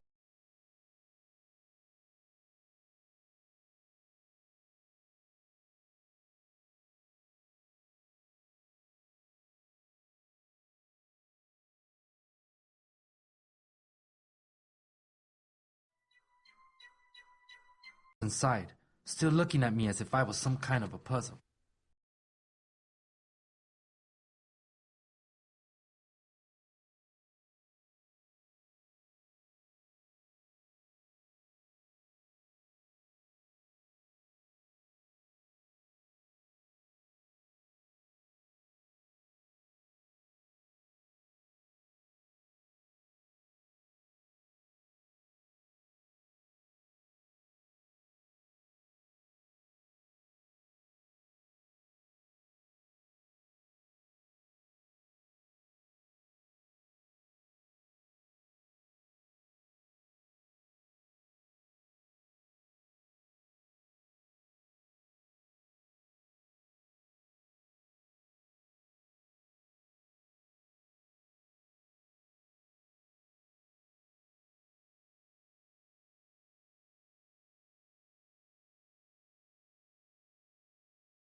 Penguin Audiobooks presents Assassin's Creed Renaissance by Oliver Bowden, read by Gunnar Corthery. Chapter 1. Torches gleamed and flickered high on the towers of the Palazzo Vecchio and the Bargello, and just a few lanterns shimmered in the cathedral square a little way to the north. Some also illuminated the quays along the banks of the River Arno, where, late as it was for a city where most people retired indoors with the coming of night, a few sailors and stevedores could be seen through the gloom. Some of the sailors, still attending to their ships and boats, hastened to make final repairs to rigging and to coil rope neatly on the dark, scrubbed decks, while the stevedores hurried to haul or carry cargo to the safety of the nearby warehouses. Lights also glimmered in the wine-houses and the brothels, but very few people walked the streets. It had been 7 years since the then 20-year-old Lorenzo de' Medici had been elected to the leadership of the city, bringing with him at least a sense of order and calm to the intense rivalry between the leading international banking and merchant families who had made Florence one of the wealthiest cities in the world. Despite this, the city had never ceased to simmer and occasionally boil over, as each faction strove for control, some of them shifting alliances, some remaining permanent and implacable enemies. Florence, in the year of our Lord 1476, even on a jasmine-sweet evening in spring, when you could almost forget the stench from the Arno if the wind was in the right direction, wasn't the safest place to be out in the open after the sun had gone down. The moon had risen in a now cobalt sky, lording it over a host of attendant stars. Its light fell on the open square where the Ponte Vecchio, its crowded shops, dark and silent now, joined the north bank of the river. Its light also found out a figure clad in black, standing on the roof of the church of Santo Stefano al Ponte. A young man, only 17 years old, but tall and proud. Surveying the neighbourhood below keenly, he put a hand to his lips and whistled. A low but penetrating sound. In response, as he watched, first 1, then 3, then a dozen, and at last 20 men, young like himself, most clad in black, some with blood-red, green, or azure cowls or hats, all with swords and daggers at their belts, emerged from dark streets and archways into the square. The gang of dangerous-looking youths fanned out, a cocky assuredness in their movements. The young man looked down at the eager faces, pale in the moonlight, gazing up at him. He raised his fist above his head in a defiant salute. "We stand together!" he cried, as they too raised their fists, some drawing their weapons and brandishing them, and cheered, "Together!" The young man quickly climbed, cat-like, down the unfinished facade from the roof to the church's portico, and from it leapt, cloak flying, to land in a crouch, safely in their midst. They gathered round, expectantly. "Silence, my friends!" He held up a hand to arrest a last, lone shout. He smiled grimly. "Do you know why I called you, my closest allies, here tonight? To ask your aid. For too long I have been silent while our enemy, you know who I mean, Vieri de' Pazzi, has gone about this town slandering my family, dragging our name in the mud, and trying in his pathetic way to demean us. Normally I would not stoop to kicking such a mangy cur, but—" He was interrupted as a large, jagged rock, hurled from the direction of the bridge, landed at his feet. "Enough of your nonsense, Grullo!" a voice called. The young man turned as one with his group in the direction of the voice. Already he knew who it belonged to. Crossing the bridge from the south side, another gang of young men was approaching. Its leader swaggered at its head, a red cloak held by a clasp bearing a device of golden dolphins and crosses on a blue ground, over his dark velvet suit, his hand on the pommel of his sword. He was a passably handsome man, his looks marred by a cruel mouth and a weak chin, and though he was a little fat, there was no doubting the power in his arms and legs. "Buona sera, Vieri," the young man said evenly. We were just talking about you. And he bowed with exaggerated courtesy, while assuming a look of surprise. But you must forgive me. We were not expecting you personally. I thought the Patsy always hired others to do their dirty work. Vieri, coming close, drew himself up as he and his troop came to a halt a few yards away. Ezio Auditore, you pampered little whelp. I'd say it was rather your family of pen-pushers and accountants that goes running to the guards whenever there's the faintest sign of trouble. Codardo! He gripped the hilt of his sword. Afraid to handle things yourself, I'd say. Well, what can I say, Vieri, Ciccione? Last time I saw her, your sister Viola seemed quite satisfied with the handling I gave her. Ezio Auditore gave his enemy a broad grin, content to hear his companions snigger and cheer behind him. But he knew he'd gone too far. Vieri had already turned purple with rage. That's quite enough from you, Ezio, you little prick. Let's see if you fight as well as you gabble. He turned his head back to his men, raising his sword. Kill the bastards! He bellowed. At once, another rock whirled through the air, but this time it wasn't thrown as a challenge. It caught Ezio a glancing blow on the forehead.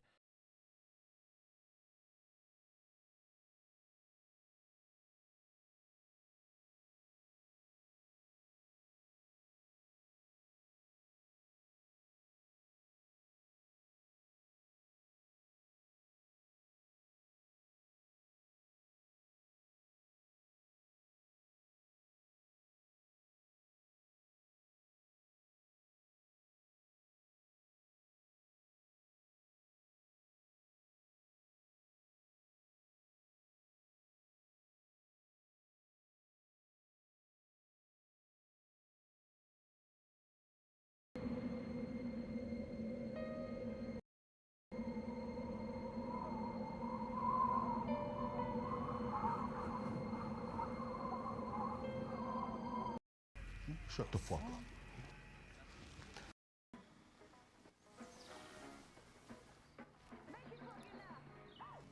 Money. Fuck that.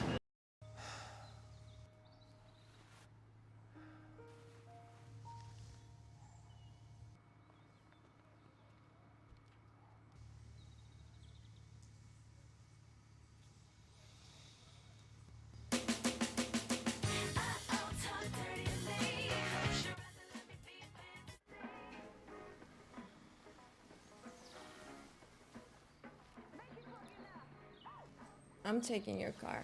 No, you're not. I'm taking it. You can take the truck. I don't feel like driving that big old thing. You're the one who wanted an SUV with 20 TVs in it, not me. It's ghetto. Oh, I know you're calling me ghetto. I'm not saying you're ghetto. I'm saying driving around in an SUV with 20 TVs on and one person in it's ghetto. But baby, isn't that what you say? The man makes the car, not the other way around, right? Always saying that. Huh? Yeah, you're learning. Yeah, the answer's still no.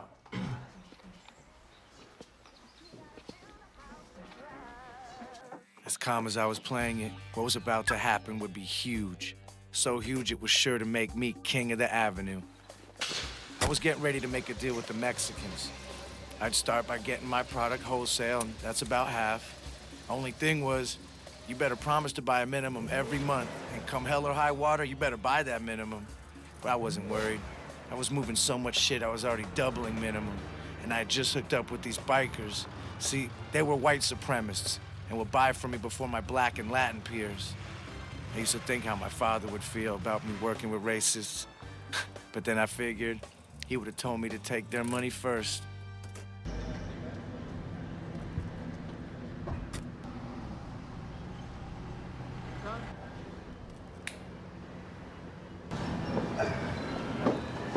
You'll be king of the avenue for sure after this. King? Nah, this is just about the money. Fuck that. Your daddy was fucking king, man. It's your fucking birthright.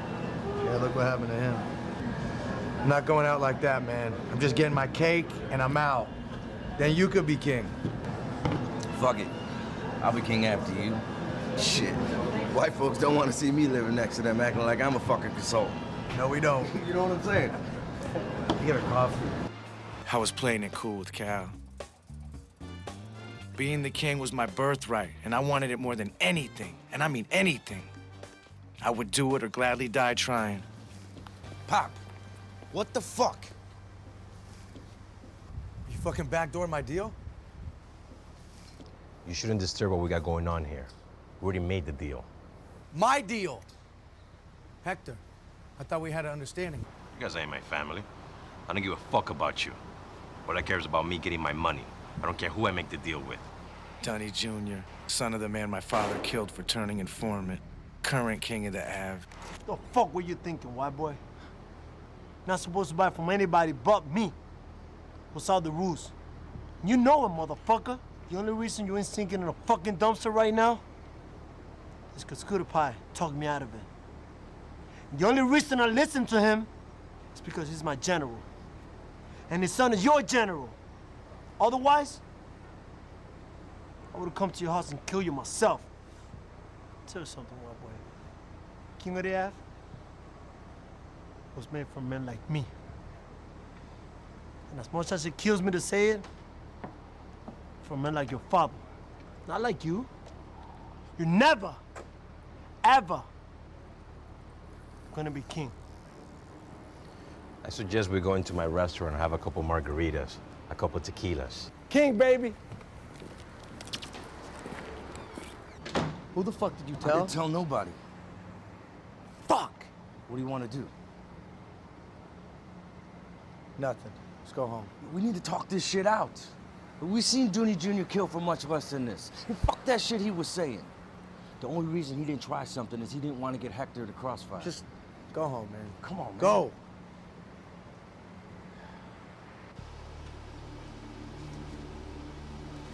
Motherfucker, Hector! Fuck!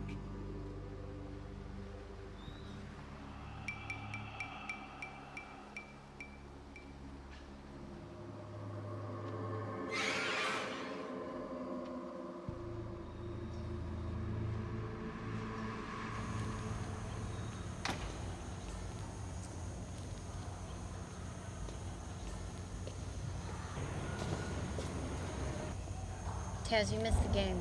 I know, I'm sorry. Work just got crazy. I gotta go to the West Coast. When? Now, I gotta go now. The kids are all meeting for pizza. All right. Okay. You know, he didn't even let them clear the scoreboard until his daddy saw how good he did. 55-5, that's a good old-fashioned butt whooping. Sorry, little man. Daddy will do pizza with you next time, okay?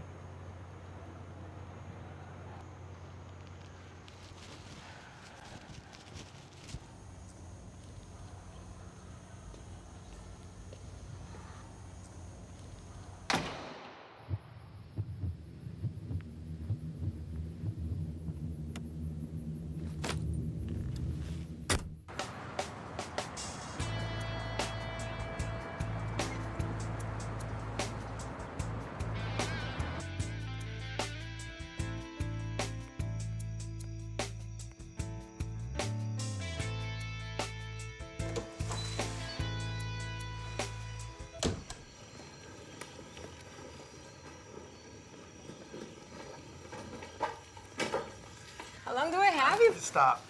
Here. You know what? Do me a favor and just go out to dinner with your friends or something, all right? Are you okay? Yeah, I'm fine. I just need to think some shit out, all right? Well, what about you? Jesus Christ, do you not fucking listen to me? I said go! You have to be a fucking ass to me all the time.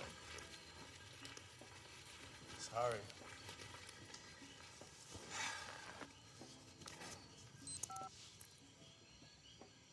Cal. Yeah, what's up? Yeah, meet me at the spot tomorrow. Tell everyone to stay on alert. All right.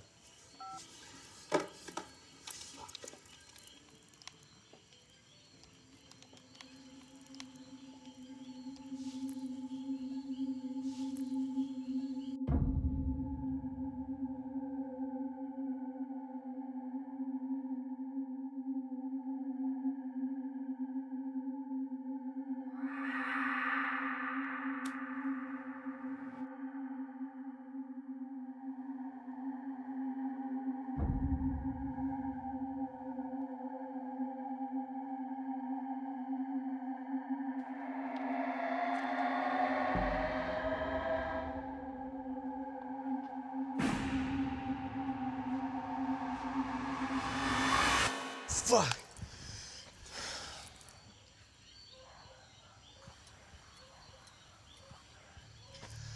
Damn. Tia.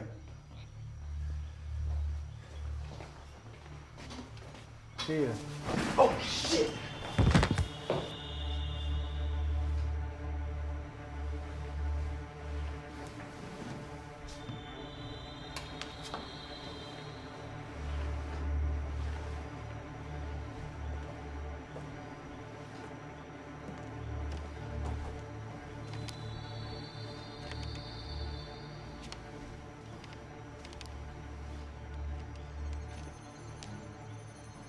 Kumeko ambulaccio.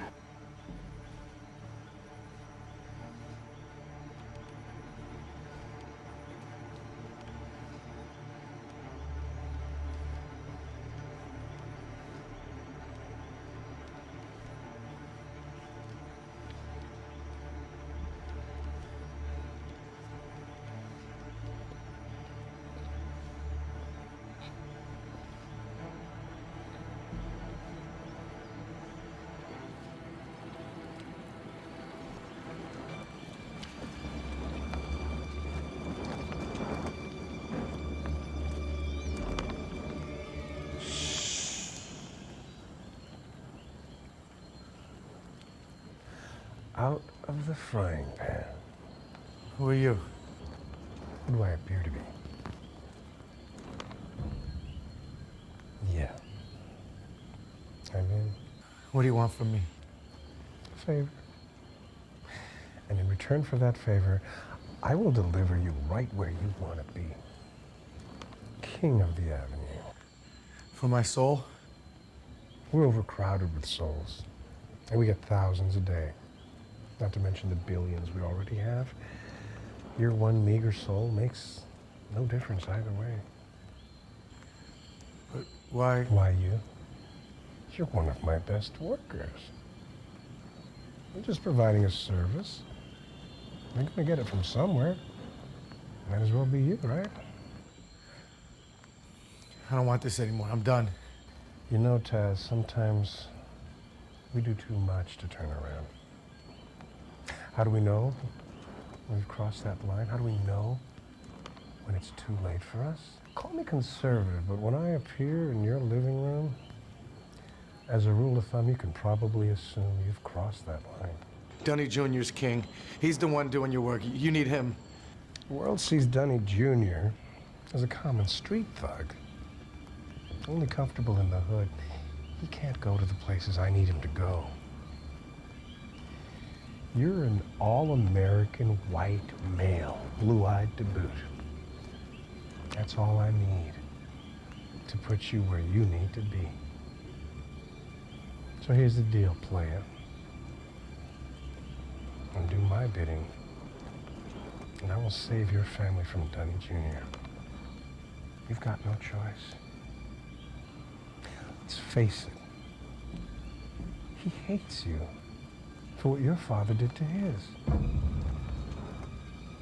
And he's been waiting for a reason. Dunny Jr. is plotting to kill your family as we speak. And once he's had his way with your precious Amanda, her summer dress pulled up, bent over your kitchen sink, backdooring her, he's gonna go to work on your little boy, little Norman, as he makes you watch. Now, if you decide to deal with me, I will meet you tomorrow at midnight at your father's final resting place. Now, if you're not there, I'll take that as a no and leave you alone.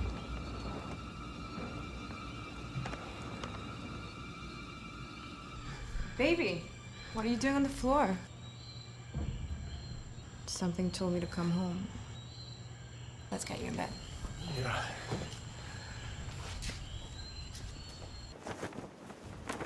I ain't giving a fuck, Scooter. He broke the rules. My father broke the rules, right?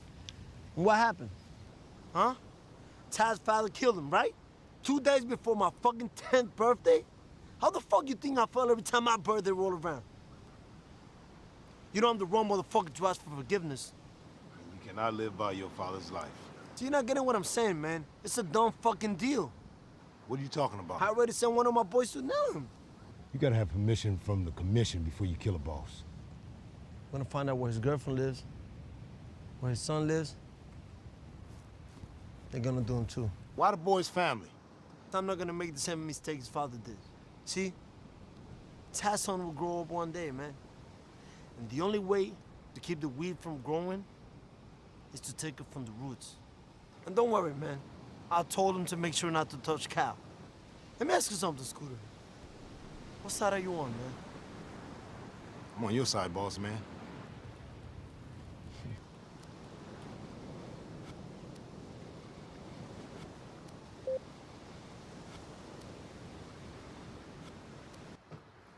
I don't want to go, Tina, it's too dangerous.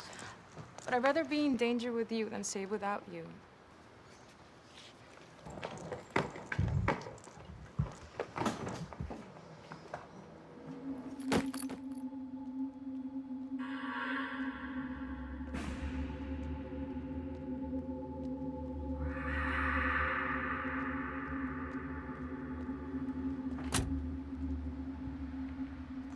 Taz. Where the fuck are my keys?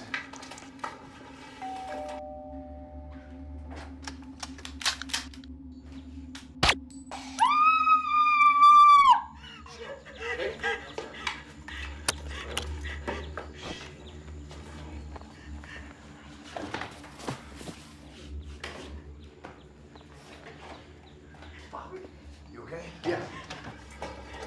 Make a smart run. You get the car and put it in the garage. Are you okay? Yeah, I'm fine. Go clean it up. You know, Pop called. Said Donnie Jr. put out the hit. We need to do something, man. I thought I heard a scream. Where do you live? I live next door. Right next door. Hey! Shit. Okay, man. Okay. I didn't see anything, and I didn't hear anything. Okay. All right.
Well, it appears as if we have a deal. So what now? You become the king. You just wave your hands around and do some magic or something? What? Do I look like a leprechaun to you? Then what? Open it. What? Fuck that. Aren't you the devil? I mean, can't you just raise him out of there or something? Contrary to popular belief, I don't just wave a magic wand. Different events have to take place for you to become this king. For those events to happen, I must bring forth a demon. This demon needs a host.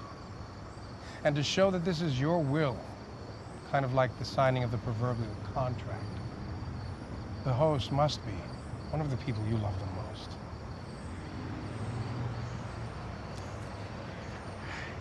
The only reason I'm doing this is to save my family. I really don't care why you're doing it, as long as you're doing my will. Thanks.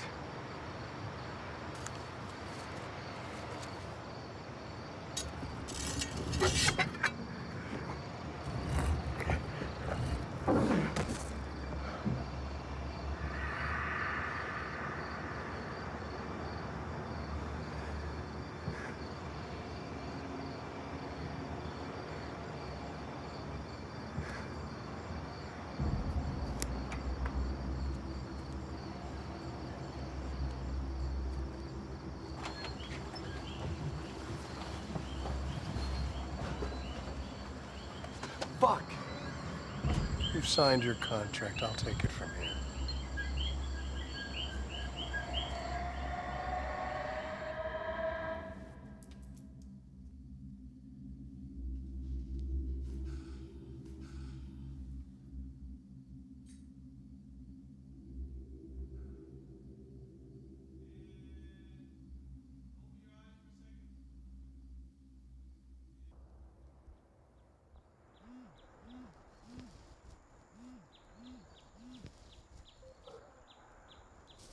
Hello. Amanda. Honey, you need to come home. Why? What's wrong? Baby, I don't know how to tell you this. Why? What happened? The people from the cemetery called. Somebody dug up your father's grave and stole his remains. Did you hear what I just said? Yeah. Oh my God, that's horrible. What did they say? Don't worry about that right now. Can you please just come home? I'm really scared. Okay. I gotta call you back.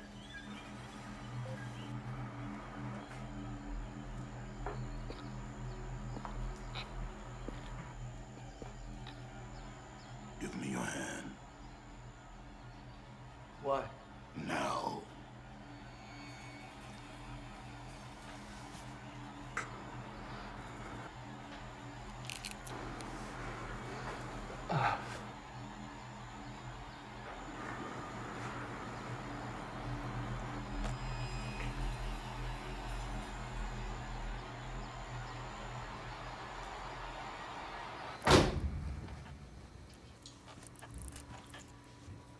You need anything? What? Scooter probably gave me your stuff. I never got rid of it. You want something to eat? I don't eat. So, what do we do now, Pops? My name is Deja. Oh. Okay. Let's get one thing clear. I don't give a fuck about you. I'm a demon straight from hell, sent to wreak havoc and do whatever is necessary to make you king of the Avenue. So don't think just because I'm in this body that it somehow ties us emotionally. I'm here to do his will. And if commanded, I'll take you out and leave you on the field for dead. That's just what I do. And that's the story of you and me. Now go get dressed.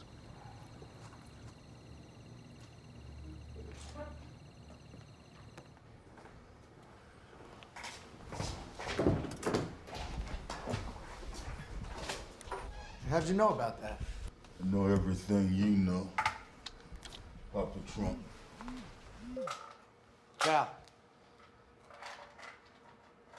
Council meeting? I didn't know anything about a council meeting. That's because it's about you. Oh, so now I'm the motherfucking bad guy? Dooney, you know you can't put a hit on the boss without all us voting on it.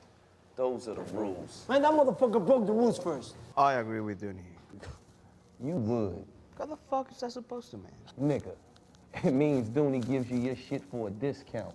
So you gonna agree with anything he say. You his bitch. Sonny, shut the fuck up. I sell my shit to whoever the fuck I want for whatever the price I want to. Anybody got a problem with that? I don't blame Taz for doing what he did. Shit, you know you can't put a hit out on the boss without all us voting. Nigga gonna fuck around and starve to death dealing with you. Motherfucker, I am the motherfucking king. Me. And the rules are, nobody can buy shit from nobody but me unless I say otherwise. I'll turn this motherfucker back into the Wild Wild West. Dooney, calm down. Calm down. We don't need to start a war. I think what we need to do is let Taz answer some of these accusations. Motherfucker, of course you're gonna say that. You motherfucking white boys stick together. Minchia, white boy, I'm Italian. Same shit to me, a white boy that eats noodles. I didn't come here to get disrespected. Motherfucker, I'm the one that feels disrespected up in this bitch. Hey, come on, Dooney. Just chill. I mean, nobody's disrespecting you, all right?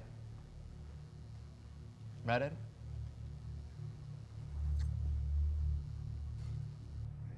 Stanley? I'm just saying what's on my mind. Ain't that why we had these meetings?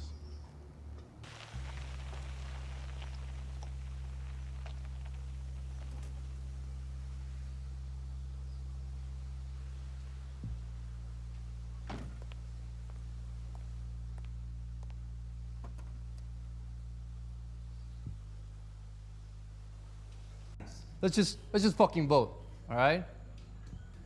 Who's not in favor of the hit on Taz?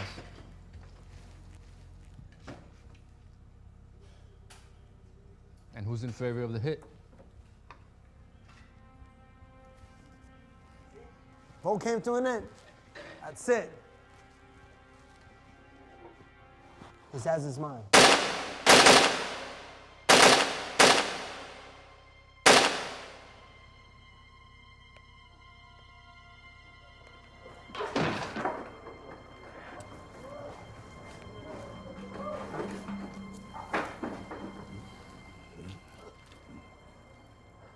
Prepare for a baptism.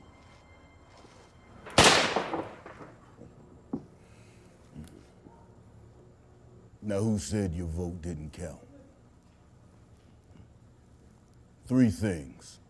1, this never happened. 2, Taz is now the new king of the Avenue. And 3, y'all gonna get your shit for half price from now on. Now see, that's what the fuck I'm talking about. It's not like we don't appreciate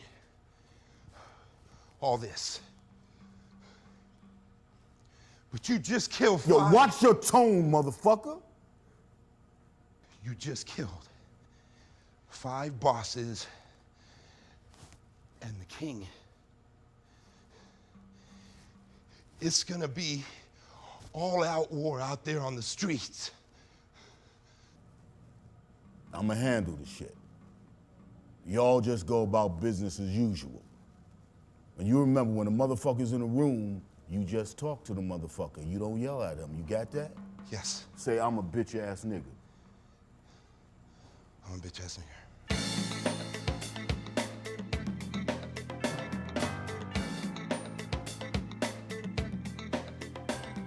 At the time, I wasn't aware of what had just happened, especially because the demon showed the same emotion as if he had just swatted a fly. But that was only the tip of the iceberg. There would have been an all-out war if the crews of the dead bosses woke up the next morning and found out what happened to their leaders. So for the crews of these bosses, waking up was not an option. That night, I drove the demon around as he massacred 28 of the most influential people in the game. Sometimes it's not how many you kill, it's who you kill. It was actually pretty easy for him. No one even knew there was a war. Everyone just had their guards down, so he just kind of picked them off like fish in a barrel.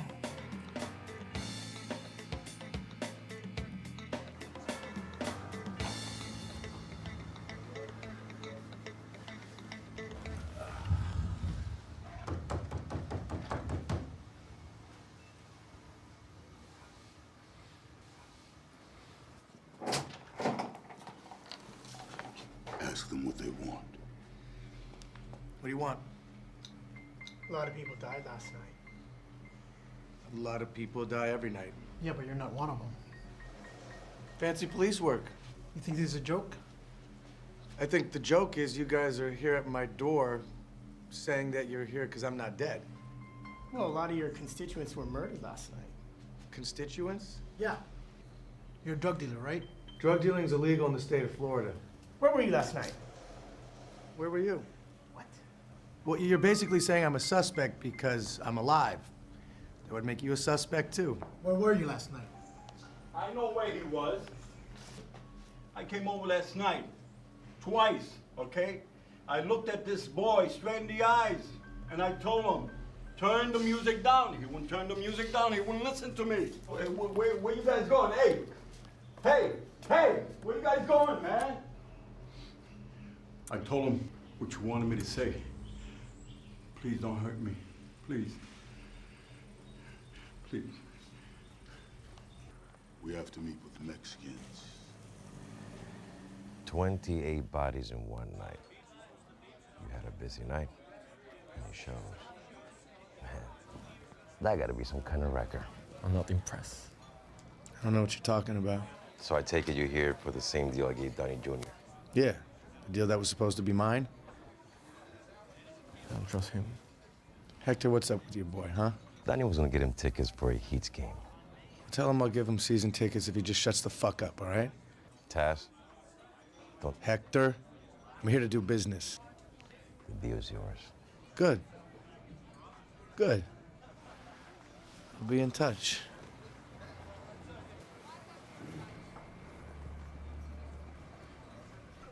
Look, you taco-eating motherfuckers.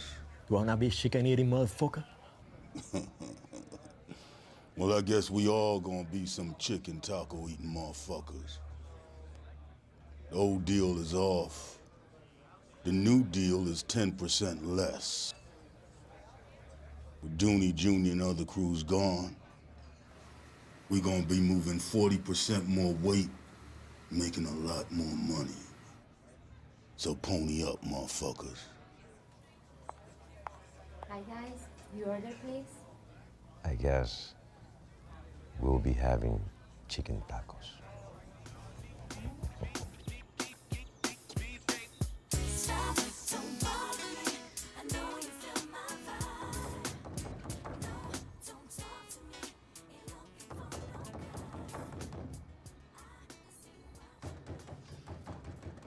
What the fuck? Who is it? Me, boy. Come on, Pops, use your key.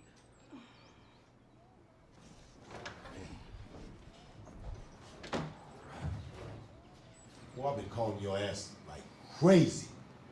It's about Taz. Baby, go take a shower.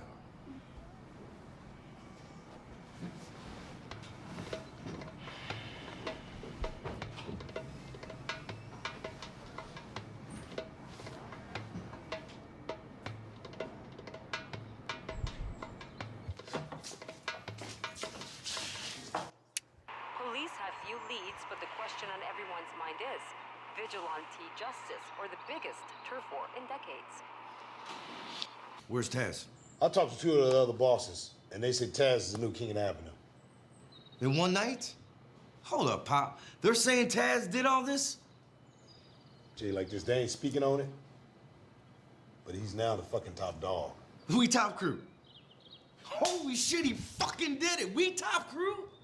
I gotta get dressed. I gotta go find Taz. Good. Because I'm going with your ass. All right, cool. Let me go throw some clothes on.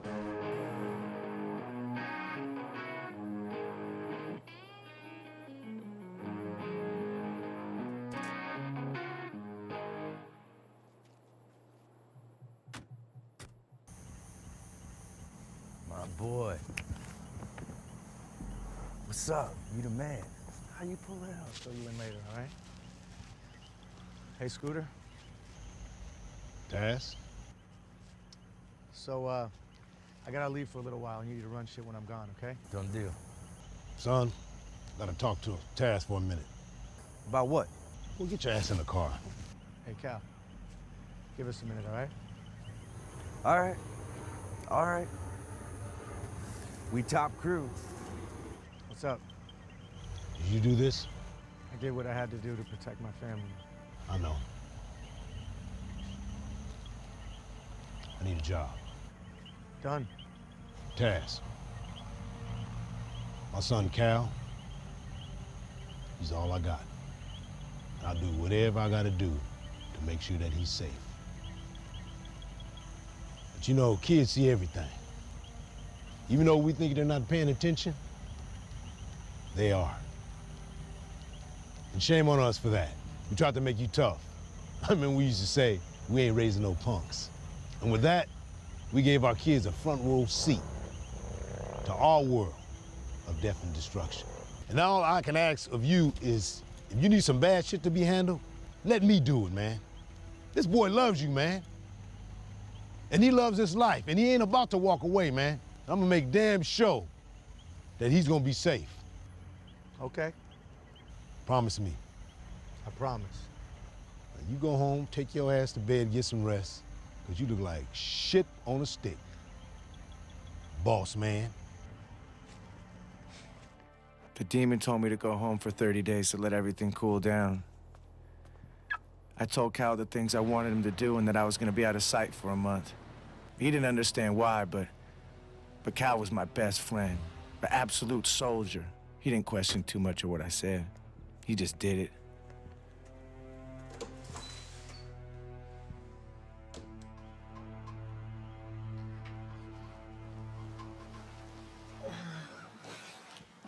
Whoa. Baby. I'm sorry I passed out last night without saying anything. Well, no. You came in on Thursday night, passed out, didn't say anything. It's now Saturday morning. No shit. Yeah, no shit. I just figured you're still upset about your father. What do you mean?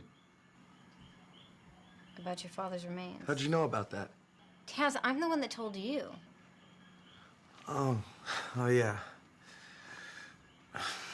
Is everything okay? No, baby, everything's fine. Can we just not talk about it right now, please? Yeah, sure. And take a shower.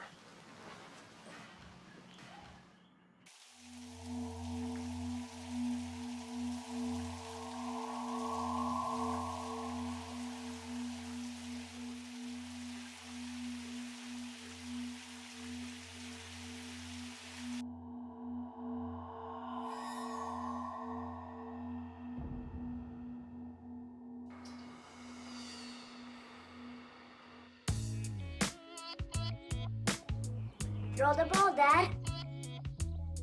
Ah, those 30 days were the best 30 days of my life. Being the king is what I thought I always wanted to be.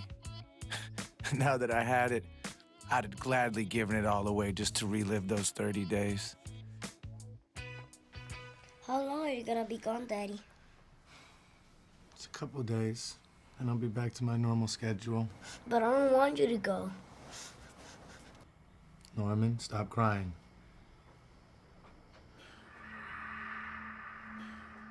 Hey, I said stop crying. I ain't raising no punk.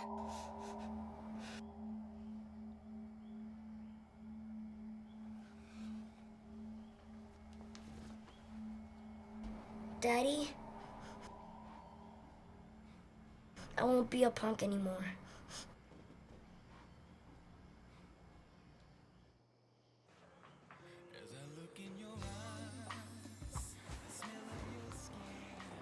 Is Norman sleeping? Yeah, What's the matter? he was crying because he didn't want me to leave. I told him I wasn't raising no punk. Taz. That's what my dad used to say to me. He knows you didn't mean it. Hey. Can I enjoy a glass of wine with my husband before he leaves?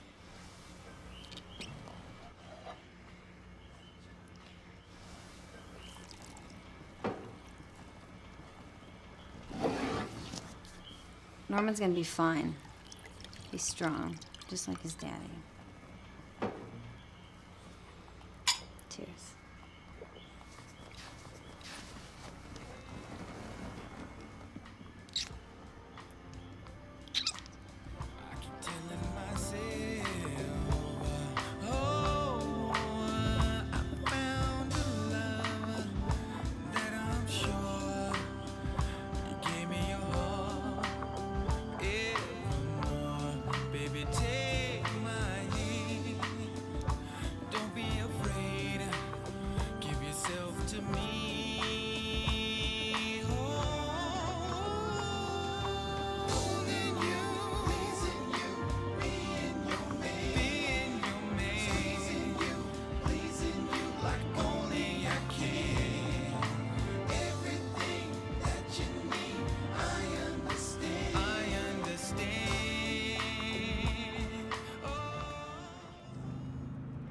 We made more money in 1 month than we have in the past 6 months.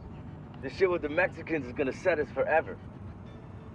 Everyone's scared of us, man. We a fucking powerhouse. Pops even said he ain't never seen a king more powerful. And you the shit, Taz, and everyone knows it. What the fuck's wrong with you? You ain't said 2 words since you got in the car. You wanna get married, man?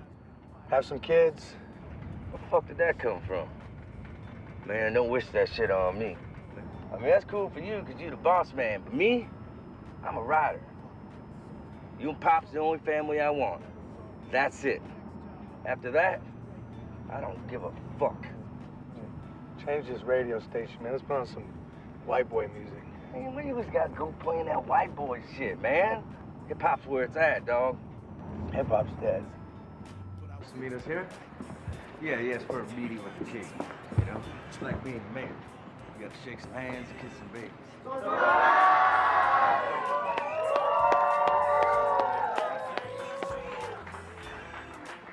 What's this? Everyone's here to show you respect. Welcome you as the new boss man. Love you, motherfucker. We made it. Taz. Been in the game a long time. I'ma tell you, it ain't never been this good. Appreciate it.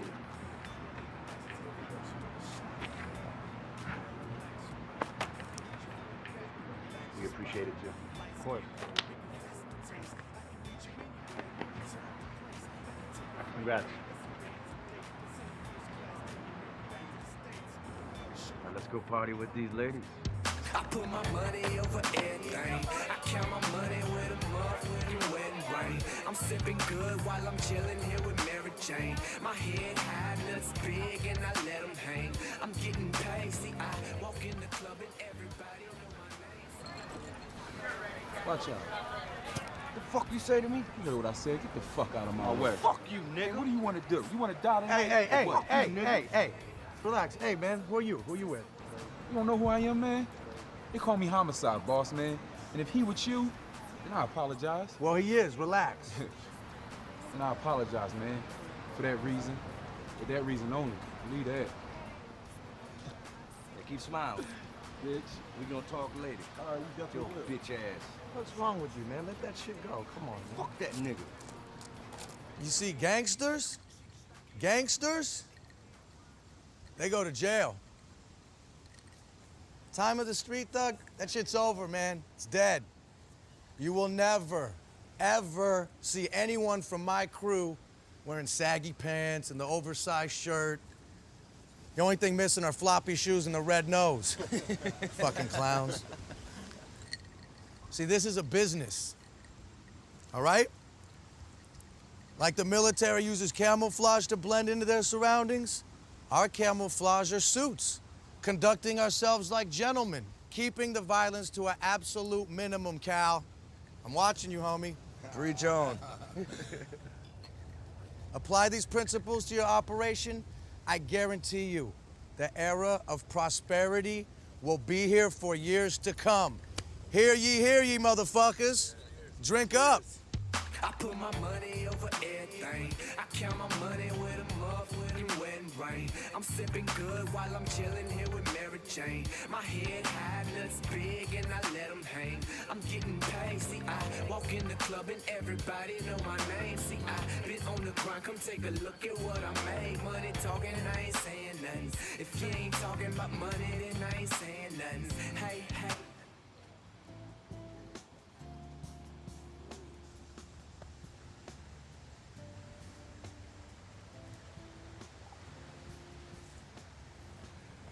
Man, pour my man some more drink. Okay, Papi. Thank you, sweetheart.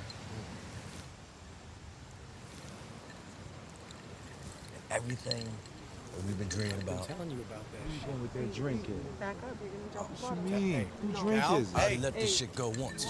Go What's up, nigga? What's up, nigga? Yo, How you what doing? you, nigga? The fuck I tell you, motherfucker? Excuse me. Yo, somebody come get this motherfucker out of my party, man. The fuck are you doing? Bitch ass. Yeah, look at you now. What's wrong with you, youngster? Stupid ass motherfucker. I'm not bragging. I'm a fucking dragon. They don't wanna fuck with me. I got my 9 in this bitch with me. Now they about to feel a nigga's fury. Motherfuckers. Gotta kill me somebody tonight. This is a fucking game.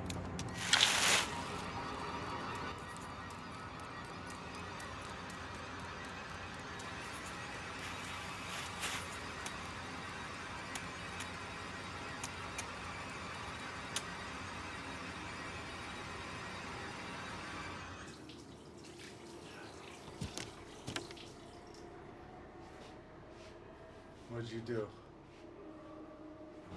Why the fuck would you kill this nigga at my party and bring this heat to me?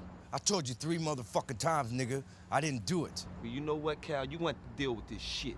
How the fuck I need to deal with it? You broke the bottle over his head. He was a bitch! Well, take this bitch to the swamps. Fuck. Go ahead, handle it, Cal. We appreciate your hospitality. We'll get this cleaned up, all right? Thanks a lot, boss, man. Yeah, I'll do it to keep the peace. But this shit is fucked up. I'll do it. Just help me get him in the back seat, man. After that little glitch, things went exactly according to plan. Making money hand over fist. We had everything we wanted. Money, houses, cars, and the women. Oh, the women would do anything just to be in our world. We were young, rich, and unstoppable.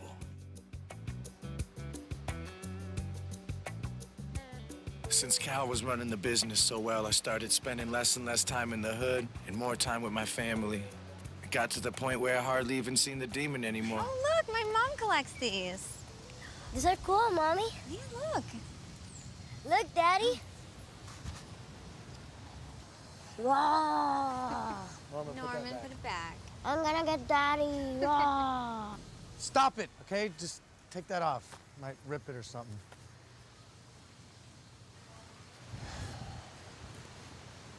Sorry.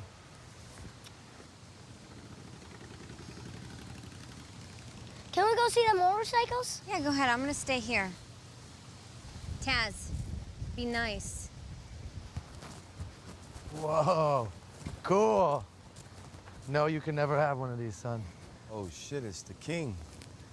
Is this your motorcycle? That's right, little brother. It's my motorcycle. It's a pleasure having the king's son on my bike. Dad, what are you a king of? Hey, the streets haven't been the same since you've taken over, my brother. It's definitely a pleasure. Come on, let's Oh, go. that's your lady, too? You don't know me, all right? You made a mistake, okay? Yeah, you got that. You got that. You're the king. Come on, let's go, son. What was that about? He thought he knew me, that's Well, then why did you... That's all.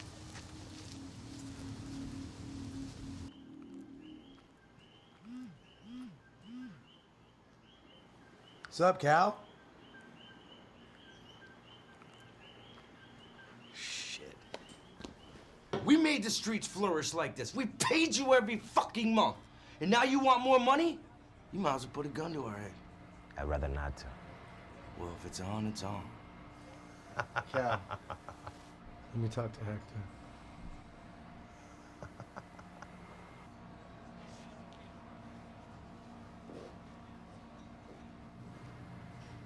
Your boy needs to learn some respect. Maybe. But like me, he said we had a deal. Taz.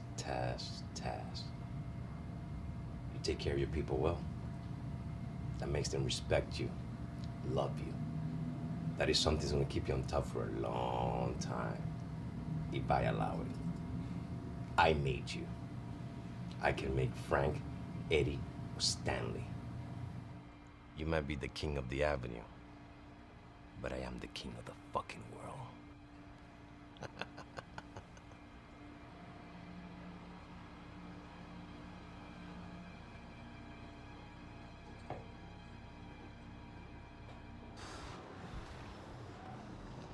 What happened? It's done. And you're good with this? No, but fuck it. It's the way it is, all right? 25% more, whatever. We're still getting 4 times as much as we were before, right? Hey, trust me. This is how you keep the peace, all right? Fuck that! It's done, Cal. It's fucking done. Just let me worry about that, all right? Whatever you say, Taz.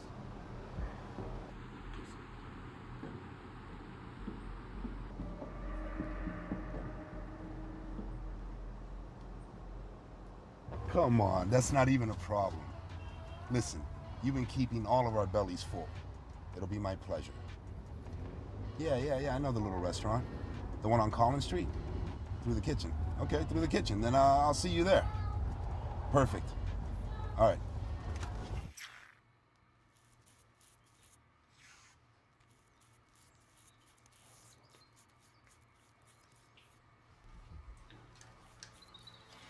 Come back to bed for a little while. I can't, I gotta go. Can't seem to get enough of you. It's not my fault. Stop being so adorable. You know what? You always find a way to distract me from my work.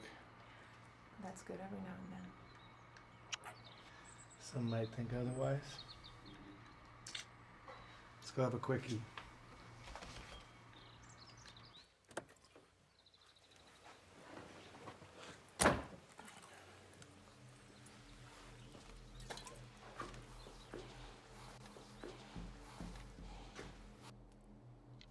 Whoa, Stan, what the fuck are you doing? You ain't gotta put deli cuts in my face or poison me. Fuck all that craziness. You put one right between my eyes. Calm down. What's the matter with you, Stanley? Coming to my house waving a fucking gun around, talking about killing, man. What happened? He sliced his whole face up, man. Peeled the skin right off. And Frankie, poison. He tried to tear his own tongue out his fucking mouth. It's some straight evil shit, Taz. I think our sins finally caught up to us. Man, pull yourself together, all right? I don't want Tia to hear this shit.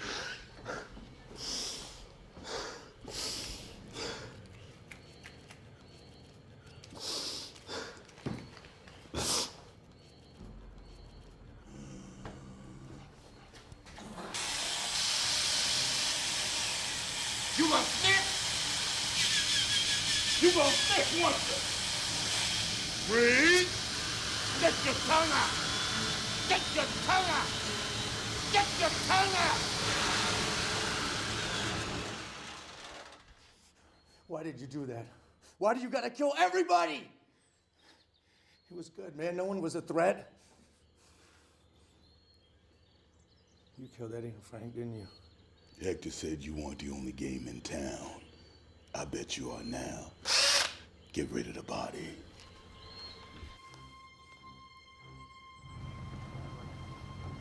Cal, shit's out of control, man.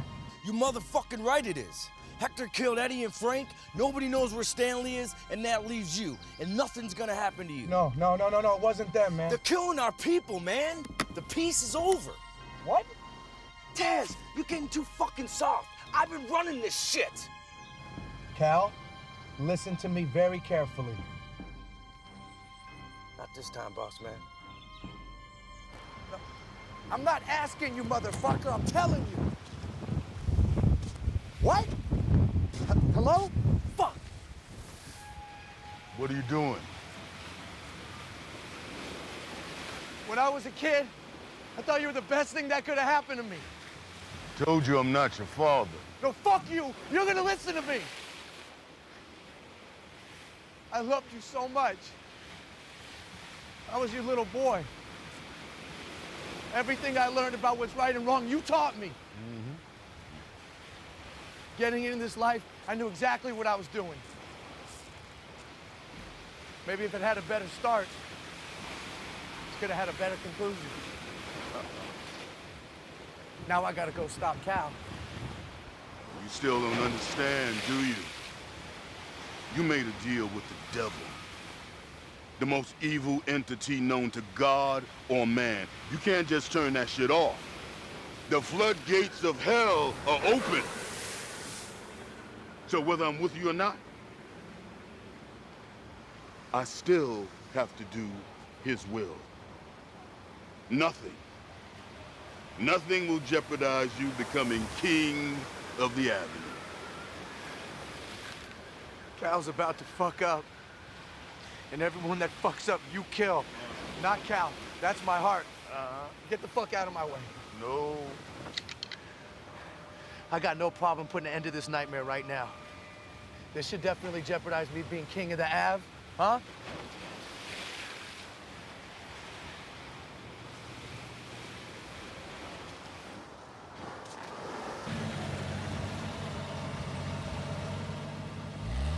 I don't see Taz. That's not a good sign.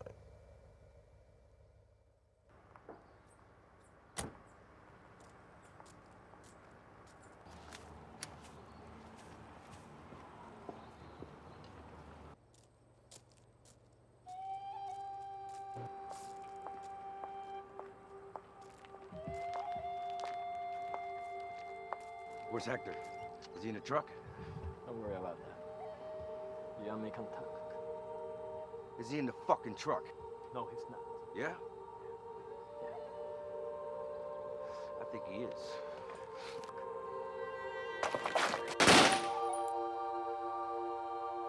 Go! Go!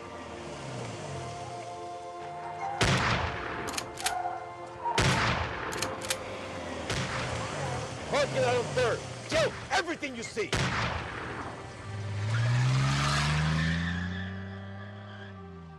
I fucking told you.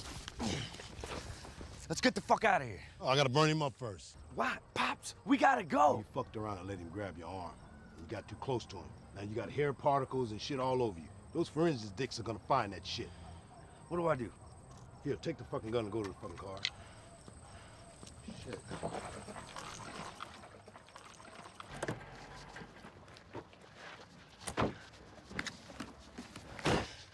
Pops is crazy.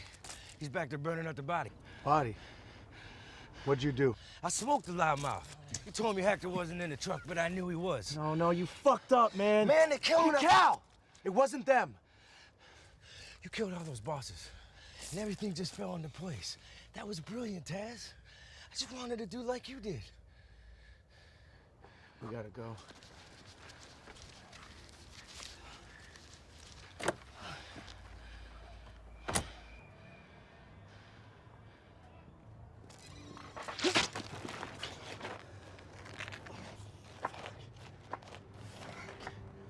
Swing low, sweet chariot, coming for to carry me home.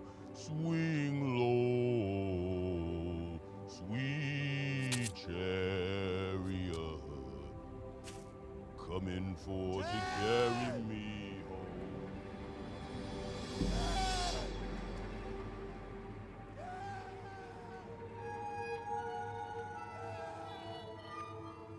No! No!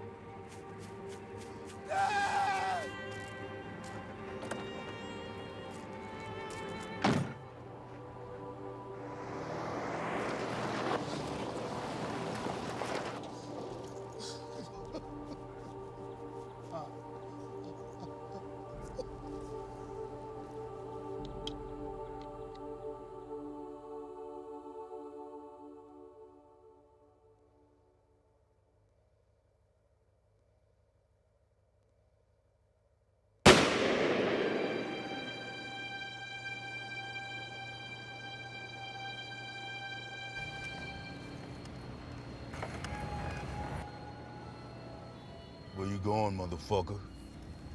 You're not real. I'm real enough to make you kill. Mm-hmm. I made you kill Eddie. How about Frankie? Stanley, who, by the way, is still in the trunk.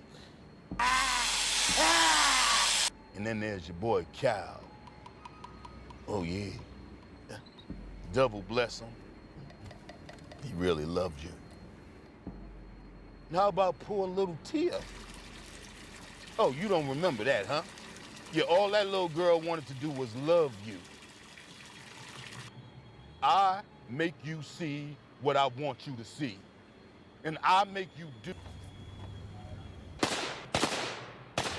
When you have the audacity to say I'm not real, I'm as real as it gets. Your whole damn life is one big tragedy. Son, you dysfunctional. You had to create a motherfucker like me to protect you. Just like your daddy said. I told you I ain't raising no punk. So? Yeah, and a punk is exactly what you became. Until I came along. Until Deja came along. Then nobody fucked with Taz. Yeah, you kept me hidden all these years, but then I had to come out. Get out of my fucking head! I'm your daddy. I'm just fucking with you. And I'm always going with people. I like to fuck with people, so I'm always gonna fuck with you.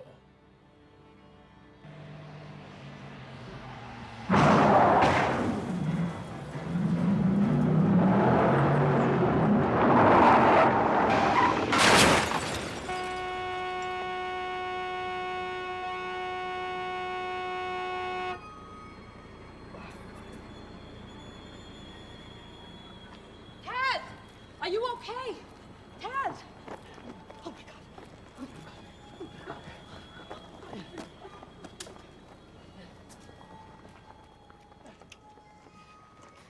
Amanda, baby! Oh my God. I killed everybody. It was me. I fucked up. What are you talking about? You gotta get out of here, baby. He's gonna kill you too. Who? Who are you talking about? My dad. He came back as a demon or me. I don't fucking know. Taz, your dad is dead. You're just upset because That somebody was shot me. him. Taz, you're really scaring me. And you're covered in blood. Not my blood. It's Cal's. He made me kill Cal. Daddy! Don't let him see me like this, baby. You can't let him see me like this. Stay inside. Go up to your room. It's okay, baby. Mommy and Daddy are just talking. Whatever's going on, I can help you. Baby, listen to me. You gotta get Norman and get the fuck out of here, okay? Why, Taz? I love you, and I'm not going anywhere until you tell me why. Baby. I'm a drug dealer. One of the biggest drug dealers on the Florida coast. And I killed people. A lot of people. And 30 miles from here, I got another house with a girlfriend named Tia. Killed her too. And I was the one that dug up my dad's remains. And that's the dead body of one of my drug lords in the trunk of my car. And baby, the demon in my head, he makes me do things. So listen to me. Get Norman and get the fuck out of here now, okay? Go.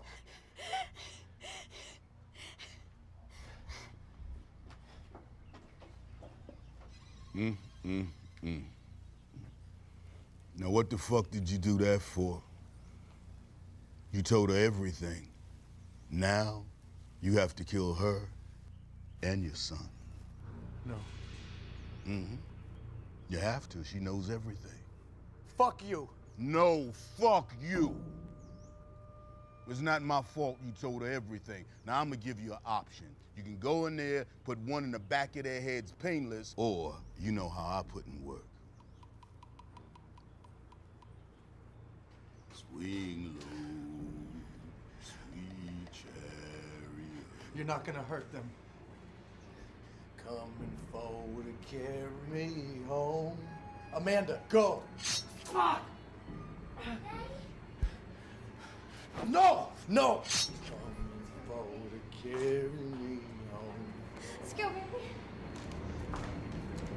Swing low, sweet chariot. Coming forward to carry me home. Now my son will grow up without a father, without the proper guidance. He'll always wonder, what if my dad was here? Sure, one day Amanda will find someone else. She's a good woman, so she'll probably find a good man.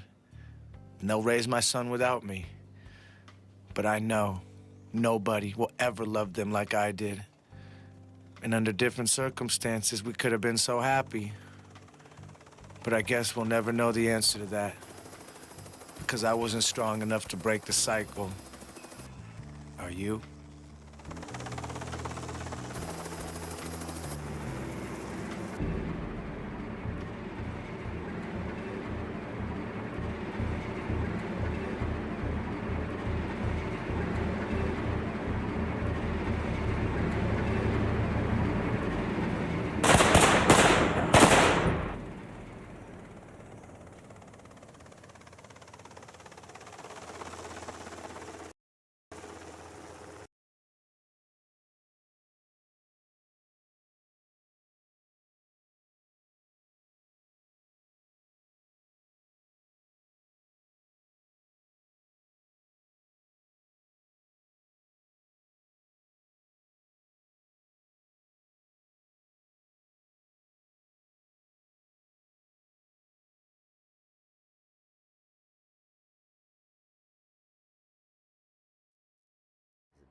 damn. Let me get a couple rocks right here.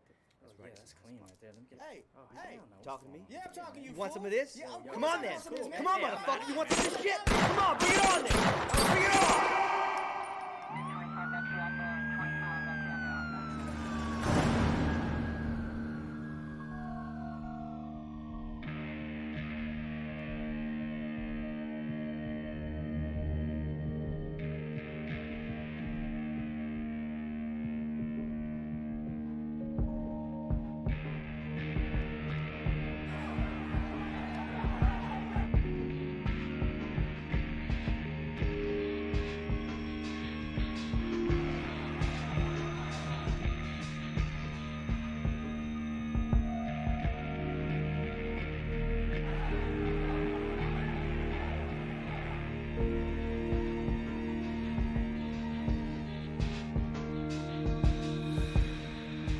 Just a sinner trying to live a righteous life.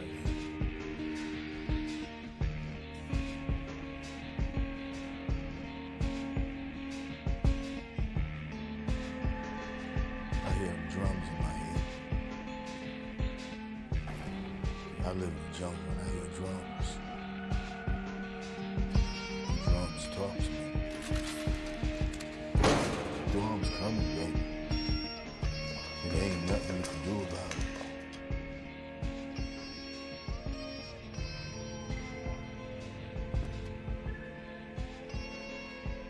My son Ricky, selling drugs to survive. He's a menace to society, blind to his own wrongdoings.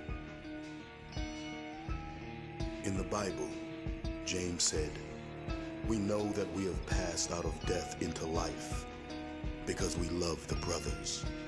Whosoever does not love abides in death."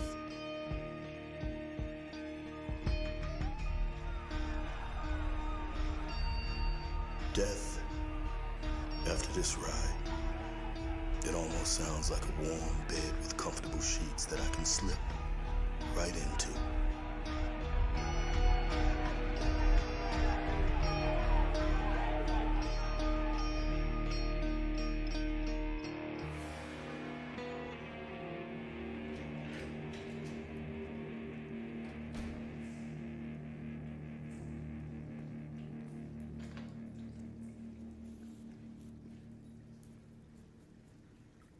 Must be nice to be able to have a whole shower room to yourself. I said, it must be nice. I heard you. What you talking to me for, motherfucker? Sorry, man. I was just trying to start a conversation. I just got here. Speak when you're spoken to, you hear me?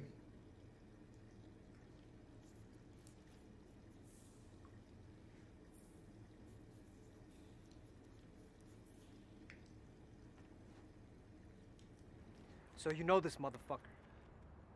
Yeah, Red. I checked him out. He was locked up with my cousin. Fuck your cousin. How do you know him? I know him from the neighborhood, Red. Sleepy? Yeah. You better not be just trying to push this deal because you're getting a cut. No, man. He's good, Red. He's good. I'm telling you, he's good. What up, Sleepy? T-Bone. Man, look at you, all grown up. Looking good. You looking good, too. What's up? Sorry. T-Bone, this is my good friend I was telling you about, Redfoot. How you doing? What's wrong with your boy? Ain't nothing wrong with me, motherfucker, and don't ask me that again. This is negative, man. This is all wrong. Yeah, why don't you just shut the fuck up and let me see the money? Yeah, just... Money.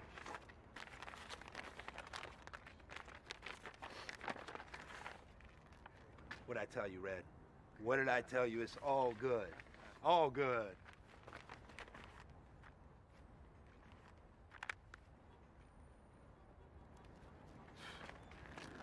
Right on. Right on. Next time, let's do it without all this tension. Yeah. Later, Sleepy. Hey, I'll see you around, T. What did I say? What did I say, Red? Okay. That's what I'm talking about, right? Freeze! Don't fucking move. Don't do it, Sleepy. Sit down. Oh.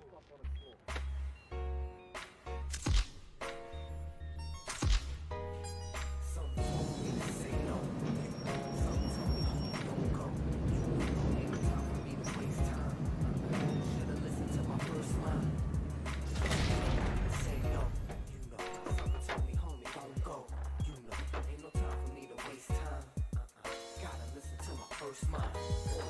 Thinking back on my first grind, young teen smoking weed for the first time. Remembering when I commit my first crime, just a slap on the wrist, paid my first fine, which made it worse. Should've listened to my first mind, would've never been standing up in the jail on the lunch line. Let me out, now it's crunch time, and I ain't never going back. Getting money off these punchlines, serving fanatics how I was serving the addicts, serving the tracks like I was serving the traffic.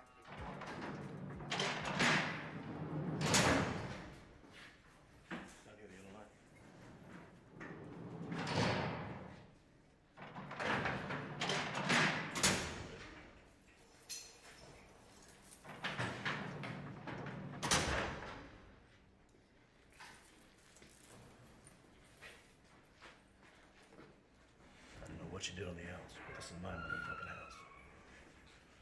Your house? By the end of the week, I'll be running this fucking place.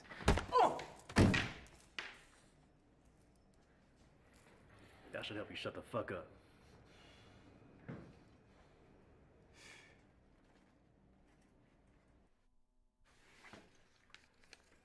Hey, Kane. Derek told me to give you this.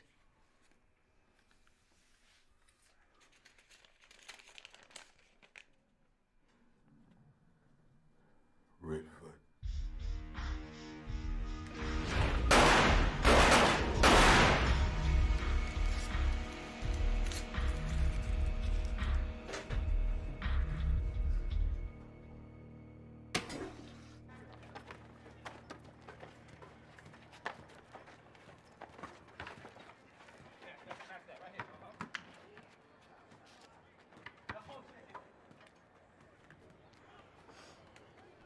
The piece is over.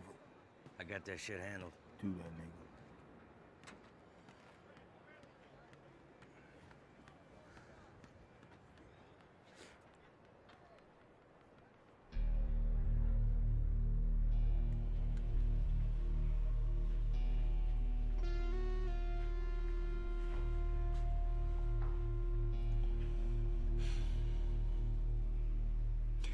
Just want to make sure the past is the past.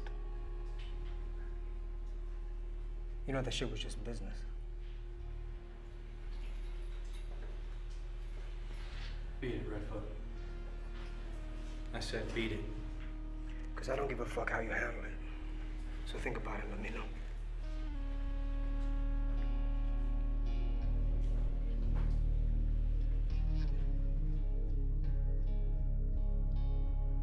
Broke your leg so you can stop walking dope into my club, making my spot hot.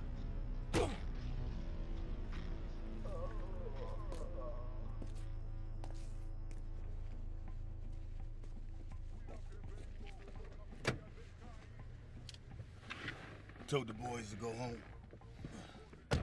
Broke his legs. Something like that. You know that's one of Redfoot's boys. To the club? Yeah.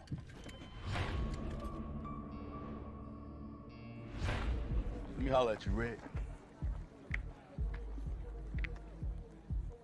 Look, I don't want you slinging that shit in my club. You're making my spot hot.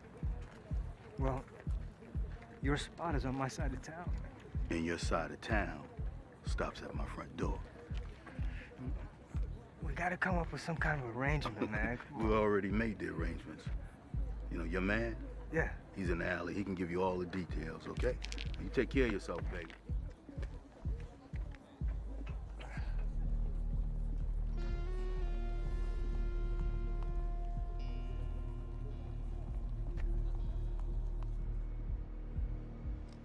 He's in.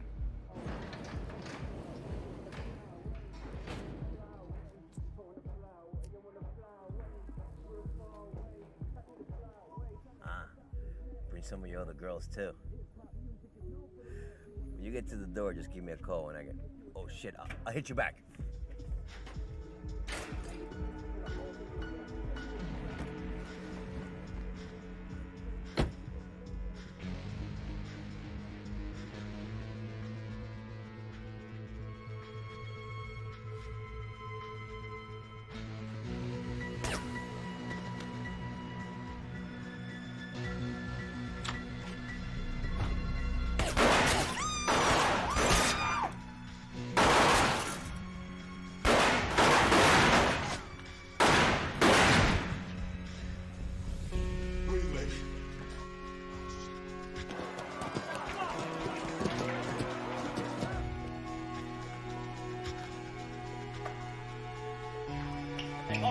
Hold it right there. Hold it right there. Hold it.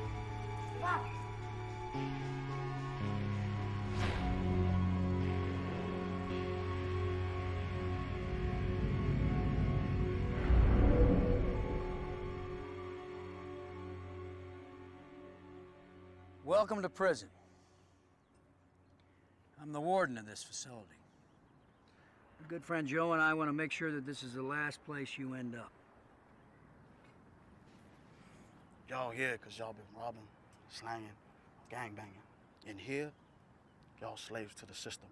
You have a choice. You either can be free or you can be slaves.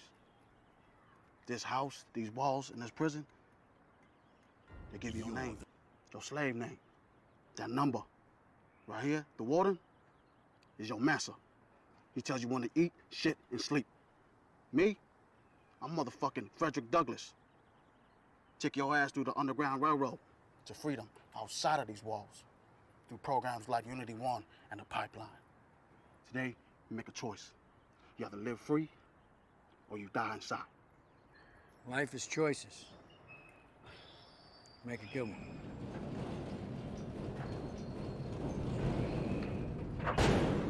Walks through and he goes, you know. Tough Hey, what's up, Sleepy? Hey, Red. So you finally got up here, huh? Man, they had me in county forever, Red. Oh, is that why? Because the way I hear it is you were trying to get transferred to anywhere else except here. With me. Hell no, Red. Why wouldn't I want to be with my homies? You can't. Come on, man. I don't know, maybe because it's your fault I'm here. Yeah. But I guess it is what it is now, right? Red, you know I'm gonna make it up to you, man. You gonna make it up to me? How? This is my third strike, Sleepy. What? You know they gave me 203 years? Like I can live that long. The judge must have thought I was a fucking trio. Bitch, man. Yeah. How long you get?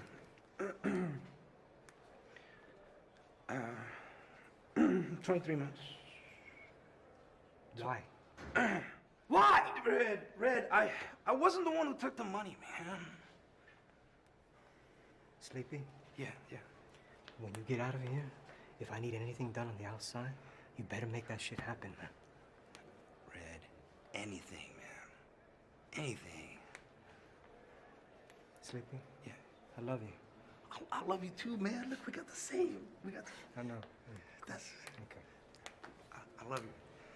Red, don't. Red. Red. Red.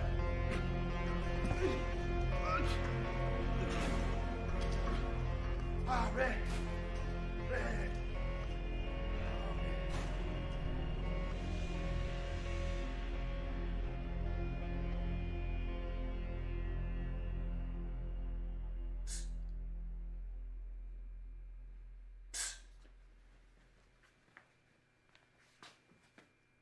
Tell Troy I need his backup. I'ma move on Redfoot. It's gonna be one-on-one. Tell Troy for this, I owe him. Tell Derek I need some cash. You tell him he better make it worth my while. And that one, he'll owe me. I will be collecting.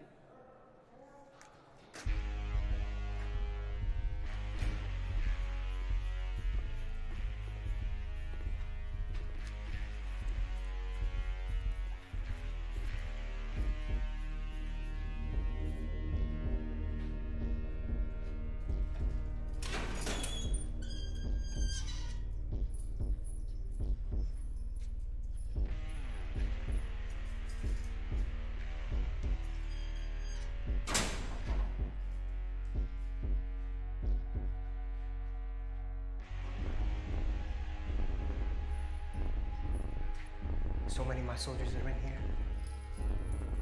This is like a family reunion.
there's nothing you can do to scare me anymore. That's what scares me.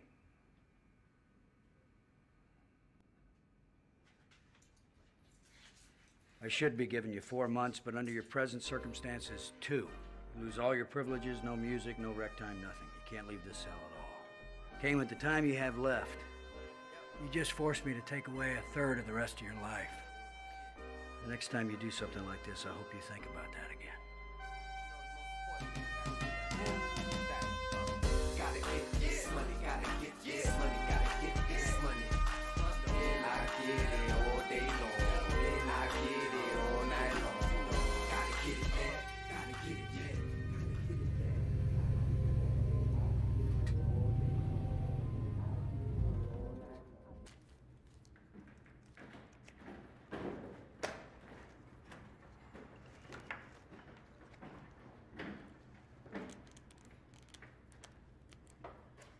Hey, that shit came, homie?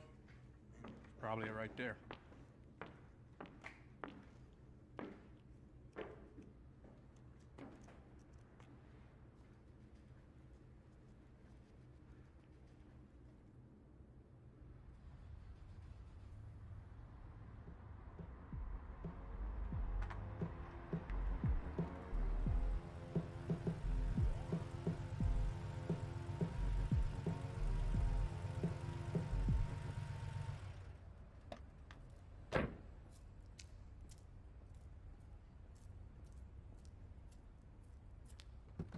Ah, what it do? What's up, boy? Nothing much. Respect. What's good? I'm Mike Ricky. You mentioned I should talk to him? Well, I was thinking, he handling everything from East all the way to 3rd Street, and you got everything else. So why don't y'all come together on this? What? So you saying me and this nigga should do business together? Apart, y'all run two of the biggest hoods, and together you could take over the whole fucking city. You know what I mean? Look, I want to be the one to set that up. What's up, Mike? Hey, what's good? Hey, you set that thing up for the homie's birthday? Now you know how I get down. He gonna have more honeys than he know what to do with. Whose birthday? My man Robert. Oh, yeah. Y'all go back to the sandbox. Yeah, that's what's up, nigga. You just make sure you be there. Oh, no doubt. I'll be there for sure.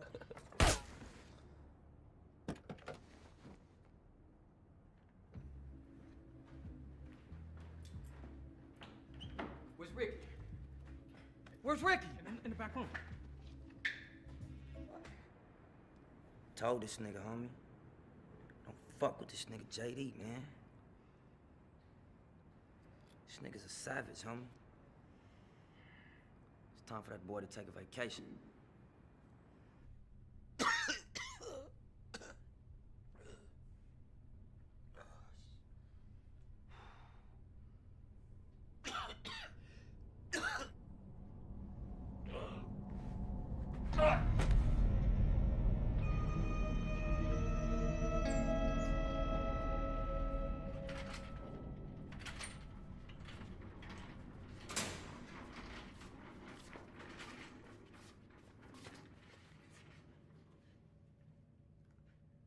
What'll be today, big man? Kane, you all right in there? Willie, Yeah. is somebody in here with me?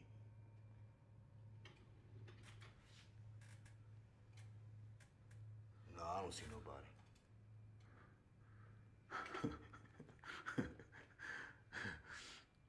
You know how you've been always trying to get me to read the Bible?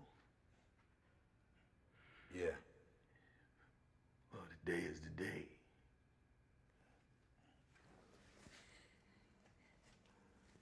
It's a great day for you, Kane.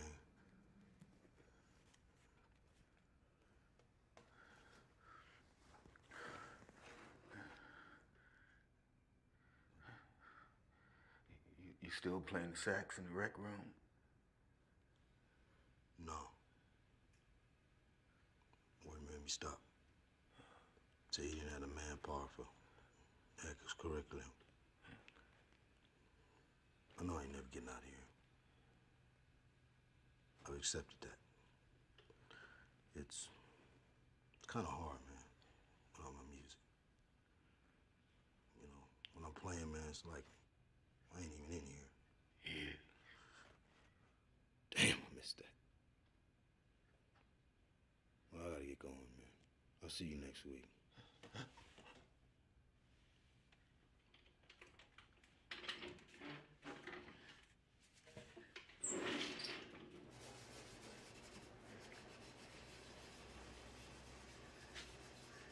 So I heard you supposed to be looking out for Kane. Yeah. Now's your big chance to impress him.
Been in the hole for a long time, Kane.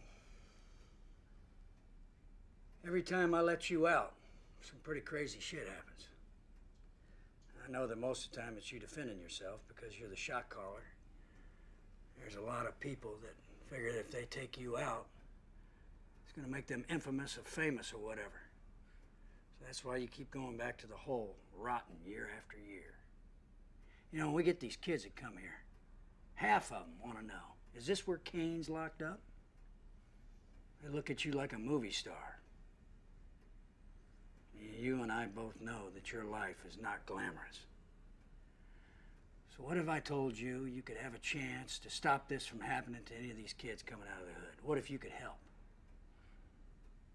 What if you could take the life that you threw away and use it to save theirs?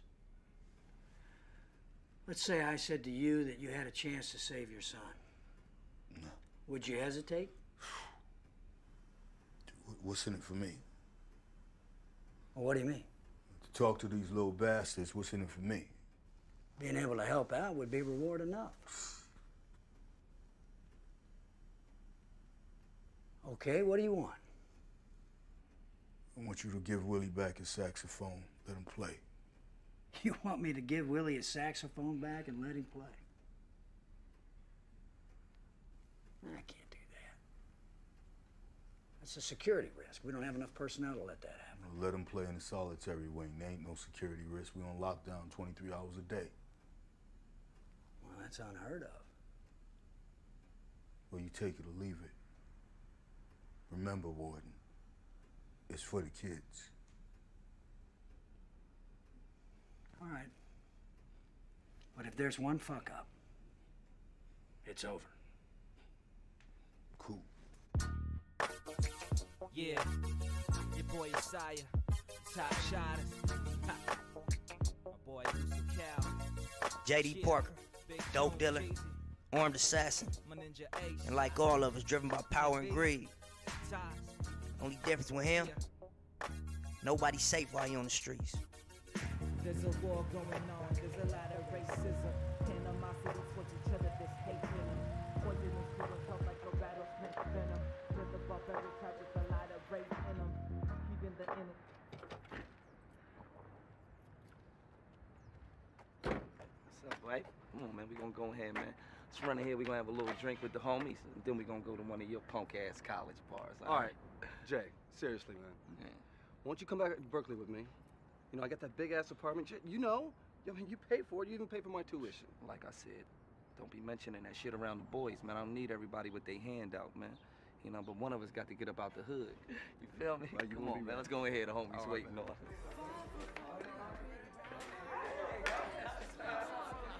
What's up, fellas?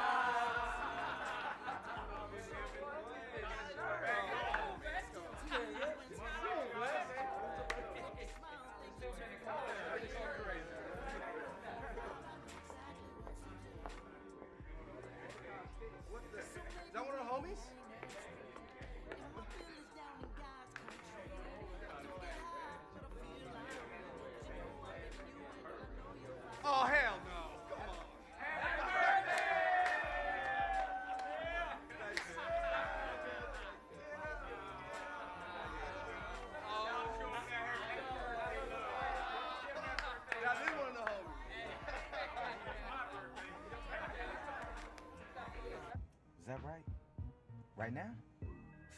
Okay, for sure. Good looking. Shit, my boy just say they having a little party at the spot. Yeah. Motherfucker think he gonna get away with what he did to Mike, homie. Fuck him and his whole crew. Yeah. Look, bro, I feel you know all that, right? We pull up. Only JD, my nigga. I'm not trying to hop out here and kill a gang of niggas that ain't had shit to do with this, man. Come on, man. What you care about them fools for anyway? You heard what I said, my nigga.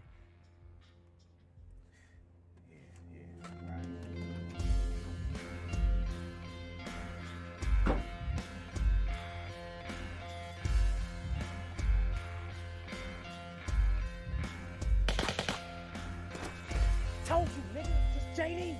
I told you. Mike.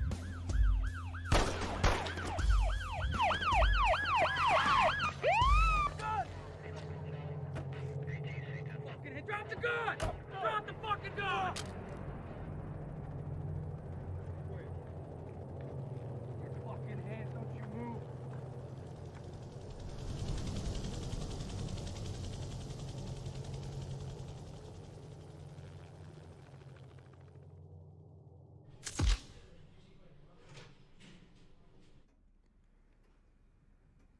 Well, I'm just gonna come right out and say it. Your son, Ricky, just got processed in.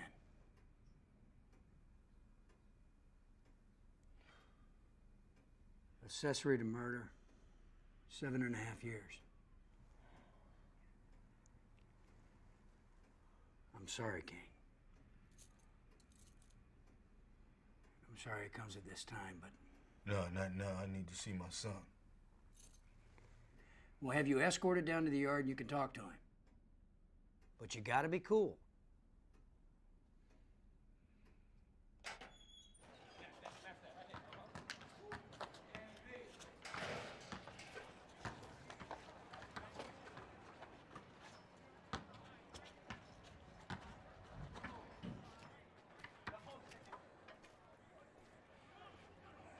How you been, son? Man, don't son me, nigga. What's happening? Man, look, all that shit's not gonna work with me, man. What's up? Look. We on my turf. We play by my rules. Man, fuck your rules, nigga. Oh, you a gangster, huh? What you doing in here? Man, listen, fuck you. Fuck your rules. You sure always wanna talk, homie. Oh, like father, like son, huh? That's it.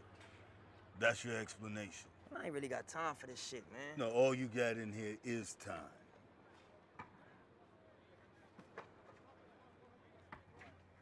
Man, look, what the fuck do you want from me, partner? Life is about choices. I hope you choose to forgive me.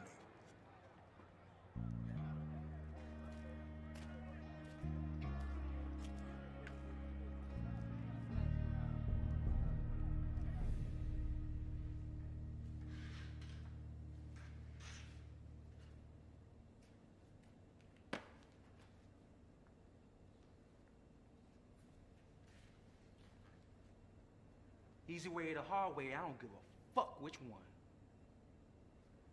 Man, go fuck yourself. I've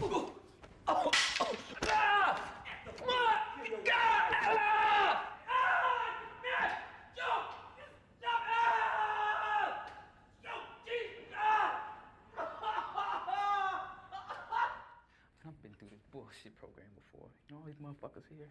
And they go fuck themselves, you know what I'm saying?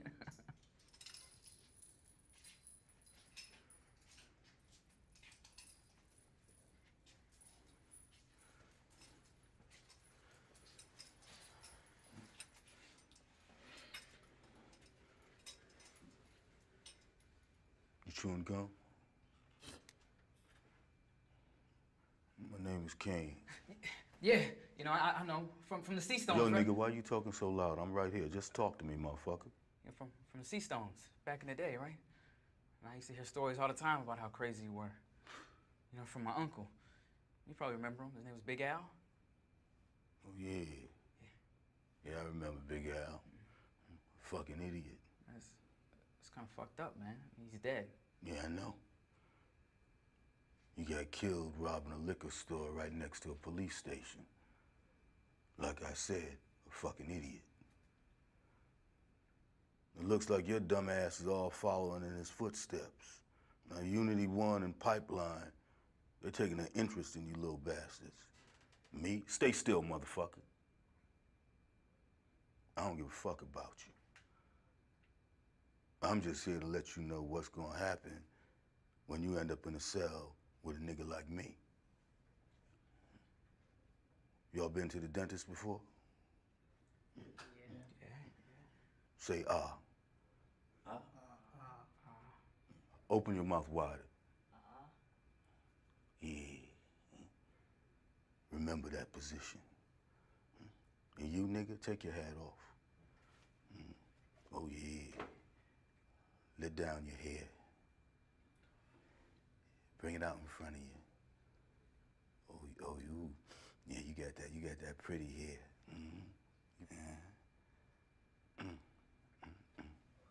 Oh, yeah, that's pretty. You part Indian? Yeah.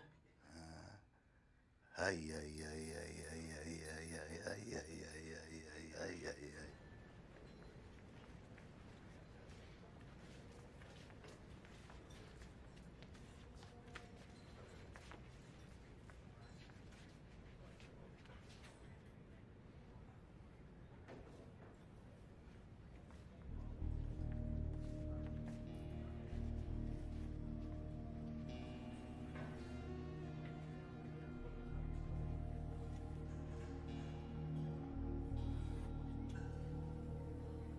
What's up, cuz? You got a problem or something, nigga? Got my eye on you. We gonna fuck you up, rookie. Cuz, I'm not turning down nothing, nigga. What? Hey! That's enough. Knock it off. You going back to your cage. You're out of line. Your days are numbered. Get! Go on! Now! Before I wrap this thing around your head!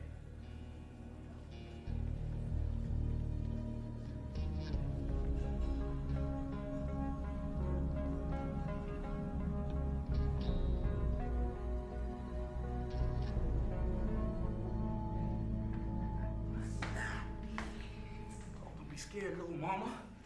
He is all to the good. Leave the little nigga alone. Yeah. I remember your first day here. You were just like that little motherfucker.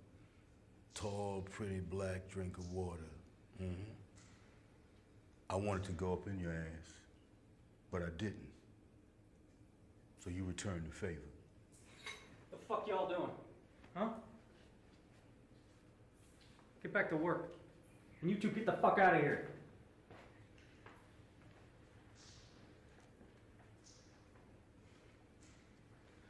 Thanks, Kane.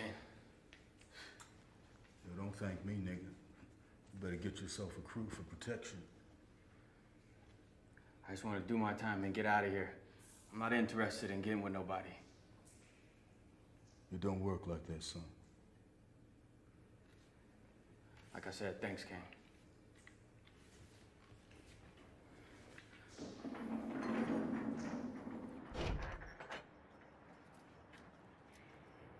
Hey, listen. I need you to clean this up, and I'll be back. All this shit? All this. Yeah. Fuck.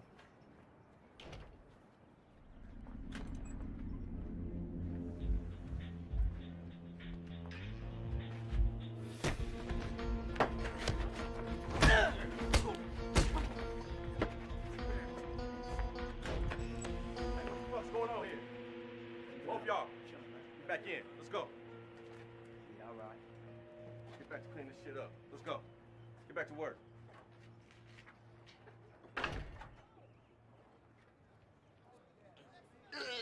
Stick with them books too, you know what I'm saying? Reading every. That's why I gave you them. Keeping up on that shit? It's about, man. Knowledge is about right here, homie. You wanna be a gangster? Step off, nigga.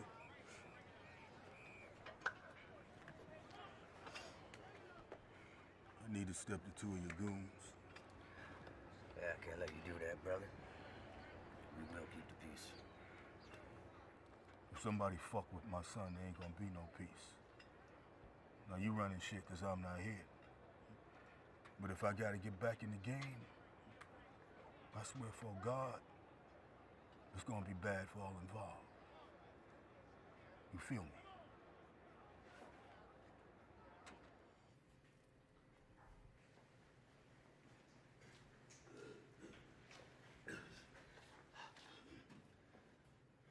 I heard what you did for me, homie. Check this out, man. I don't need you to save me, my nigga. I handle my own issues, all right? You my son. And I ain't gonna let nothing happen to you, whether you like it or not. What, nigga?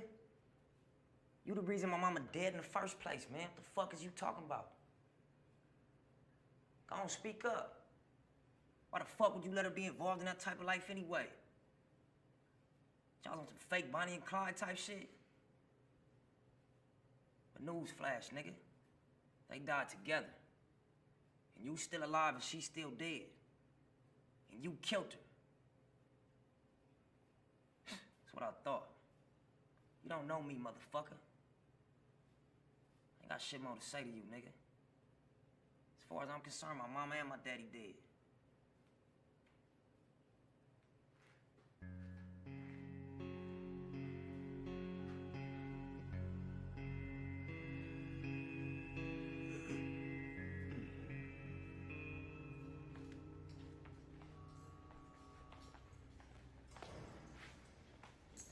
Inmates, knock that shit off.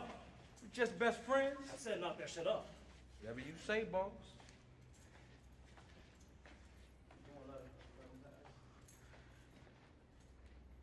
I gotta talk to Kane. Hey, where the fuck you going, bitch? I need to talk to Kane. Yo, I just wanted to say thank you for what you tried to do for me. Let's go, man.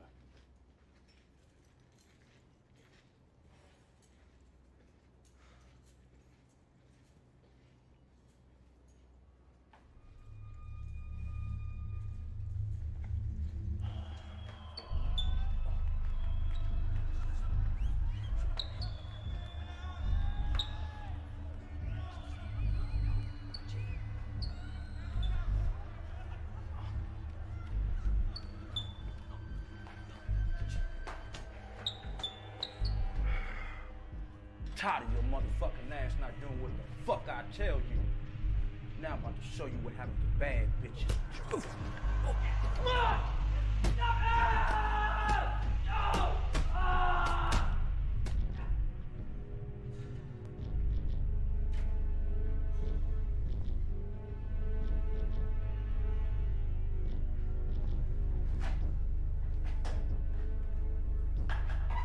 I had visitors last night. Last night from who? William. Big Phil. From Southside? You killed them years ago. They're all dead. I know. But they still came by.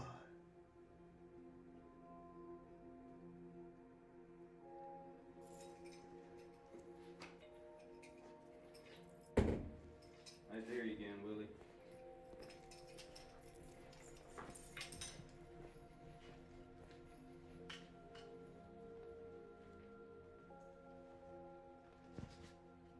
Hey, Kane. I want to thank you for getting my music back to me, man. Any requests? Surprise me. Sure, Kane. Sure, man.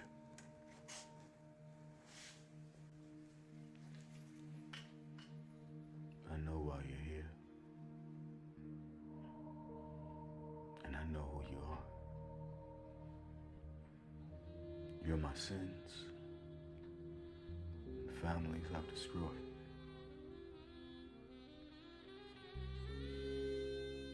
My sins have finally caught up with me.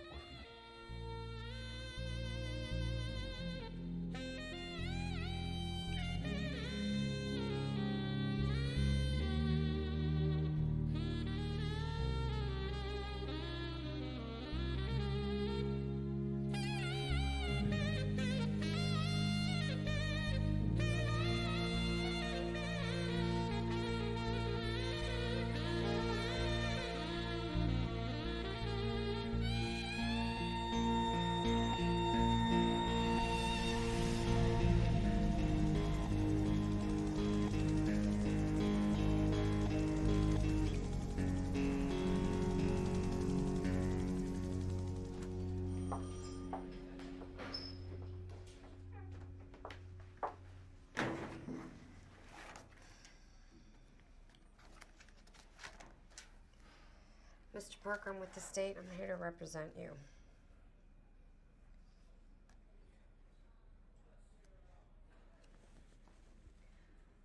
I think you should plead guilty.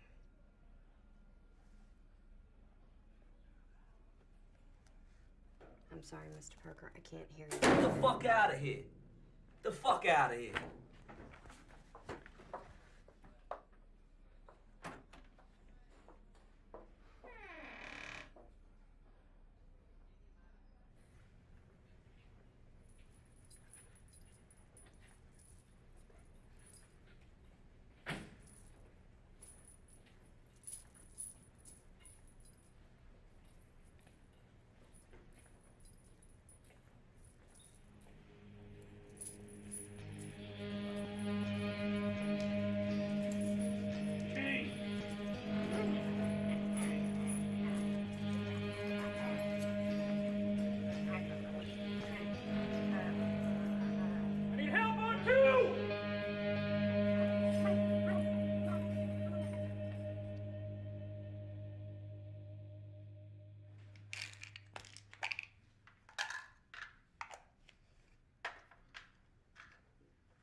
You need to take these.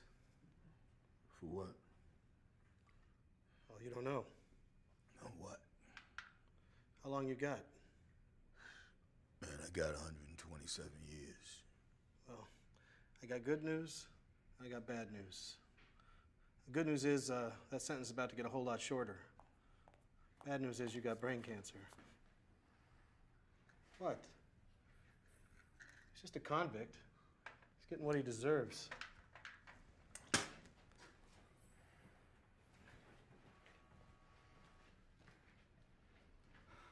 Wow. After that, how are you doing, Mr. Skinner? How the fuck you think I feel? I'm Dr. Zeltzer, your neurosurgeon. What a day.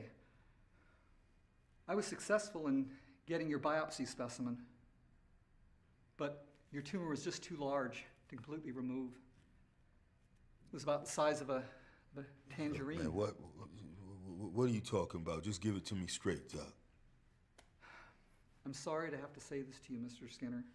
It doesn't look good. I think you have about 6 months to live. I'm truly sorry.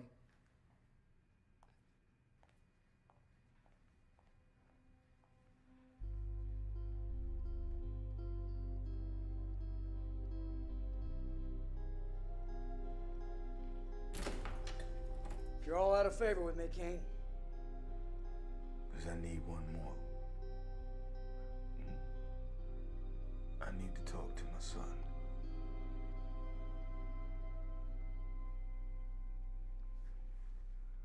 Get him out of there.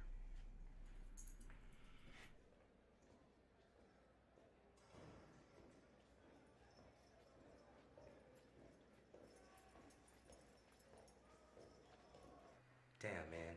You really ought to start taking your pills. Didn't see potential in an average man. Master Fee, abandoned. Didn't see potential in an average man. Master Fee, abandoned. Didn't see potential in an average man. Master Fee, abandoned. Didn't see potential in an average man. Master Fee, abandoned. Didn't see potential in an average man.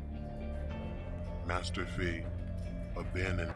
What the fuck is this, huh? Didn't see potential in an average man. I need to talk to you, Ricky. I'm not talking to you, nigga. Hey, who the hell do you think you're talking to? Man, it's between me and my pops, nigga. Don't tell Yeah, me if shit. you can shut your mouth, you might learn something. From this nigga here? When you're smarter? I'm definitely not dumber than this clown. Yeah, you're so smart you ended up in here. Shit, he in here too. Yeah, and he was a fucking asshole then, too. But at least now he's got experience on his side. Amen. Now sit down.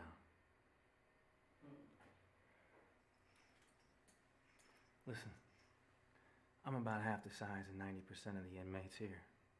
But I guarantee you, I am the last person you want to piss off. Ricky, you need to shut up. Can I have a minute alone with my son, please? I'll be right outside.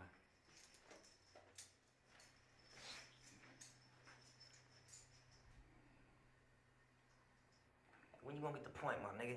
I don't fuck with you. You don't mean shit to me. I know that. I know I ain't shit. I know I don't mean shit to you. I got the point.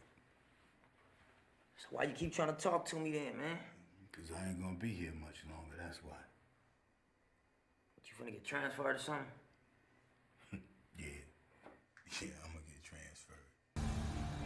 Shit, good. Didn't see potential in an average man. Master Fee, abandoned. Didn't see potential in an average man. Master Fee, abandoned. Didn't see potential in an average man. Master Fee, abandoned.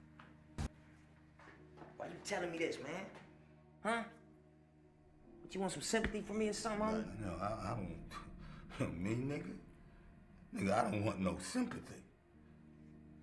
We father and son.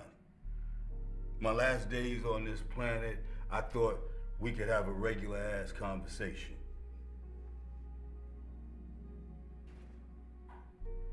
I done said all that shit about you being dead to me and all that. Now that shit is cool. That shit is real cool. I was dead to you. I wasn't there for you. I was dead to myself. I was dead to my family. You right. I deserve that. God works in mysterious ways. I was a cancer to my family, so God blessed me with cancer. That's how God works, son. You're gonna get back what you give out. Now what you gonna do?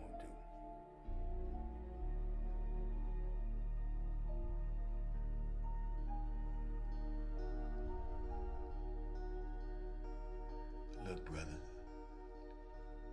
God will forgive you for anything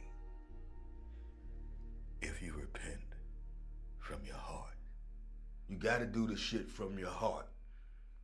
You banged from your heart, you gotta repent from your heart. Now, man, he won't forgive you for shit. Now, that's how man is. You make one mistake on this fucking planet, and man's gonna lock you up for life. You feel me? Yeah. Hell yeah. Son, you know, I ain't gonna say I know what love is. Because I don't know if I ever loved anybody. But, I feel something in my heart for you. I ain't no bitch nigga. I ain't gonna say I love you. I'm just gonna say I feel something in my heart for you. You feel me?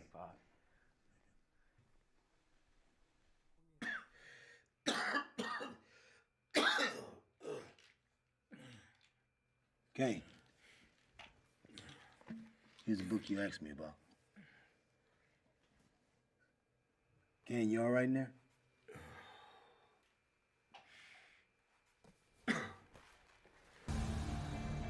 Didn't see potential in an average man. Master Fee, abandoned. Didn't see potential in an average man. Master Fee, abandoned. Didn't see potential in an average man. Master Fee.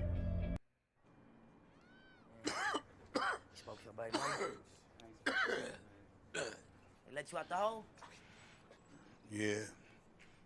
Warden gave me my 1 hour out here with you. But I had to bring along company. That's right. You hurt bad? Yeah. Takes a little while. And the pain goes away. What they say, like, how much longer?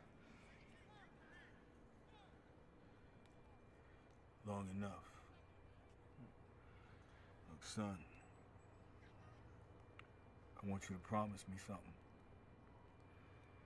You do your time here, and you promise me you won't come back.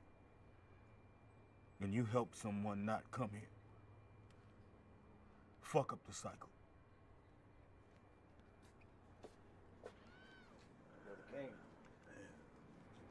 Need to holler at you for a tick. To holler. So I see y'all getting along now. That favor, I need to collect. What favor? I ain't talking to you, nigga boy. Watch your conduct, nigga. So it's like that? Yeah, it's like that. What the fuck you want? My favor. Speak on it. I need some help getting some shit in here. What kind of shit? Same old shit. Man, I'm in the hole 23 hours a day. How am I gonna get your shit in here? Ain't my problem. When you asked me for help, I didn't ask, how am I gonna do that? I just got it done. I got this shit, homie. See? Loyal soldiers. Ain't nothing like 'em. Some gay ass nigga, man. I got it, man. We on.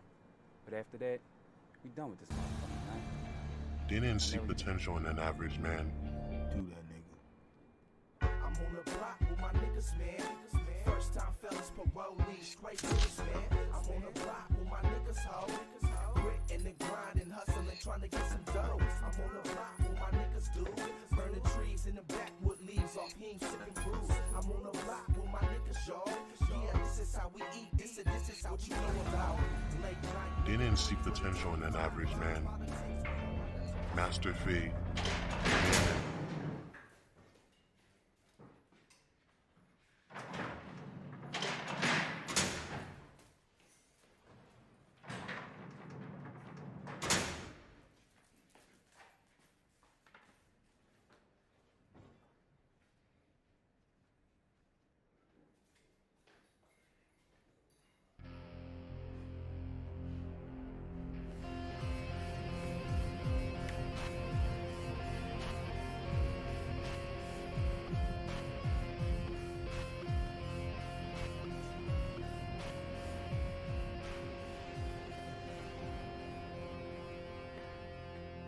Kane, you must take those pills. You've got to be in an enormous amount of pain. I ain't taking no pills. I know it makes you feel out of it, but you have to take them. Shut up. Kane, the pills aren't just for the pain. Don't raise your fucking hands at me, motherfucker. Get the fuck out my face. I ain't taking no fucking pills. Call the guards so I can get the fuck out of here. Guards!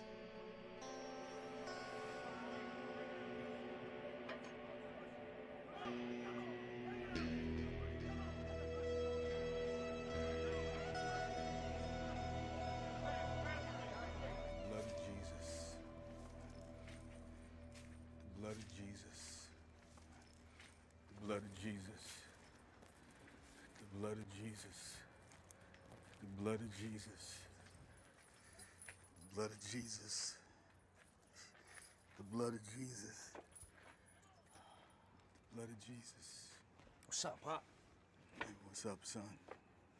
What's your doctor say? It don't matter. The Lord will never give you more than you can handle. You remember that. The life that I'm living is the life I was given. In Jesus' name, amen. You know, son, this is a blessing in disguise.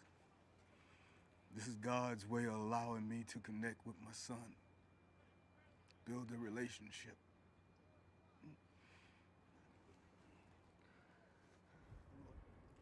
I could dig it. Pray with me. Yeah, we could pray.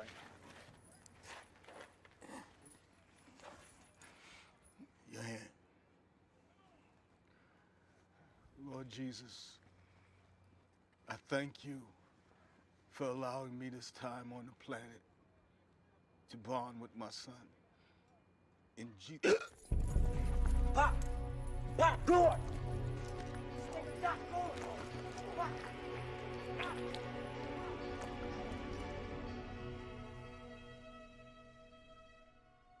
He's heavily sedated. How long you think this shit could last? You never tell. You know, if When he comes to, he needs to continue to take his meds. All right.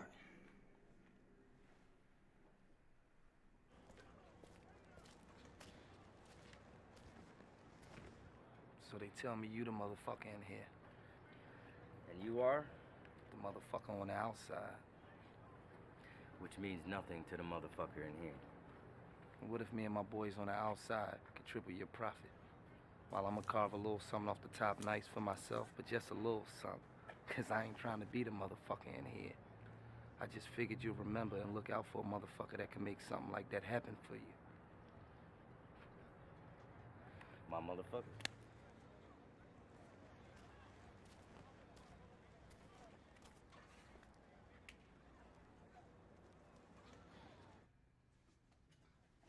It's a good session today, man. I think we can really gain some kids. There's a life of crime, man, and what it's all cracked up to be. Land you in a place like this, motherfucking hellhole. Joe. I need a favor. Get this to my soldier, Derek.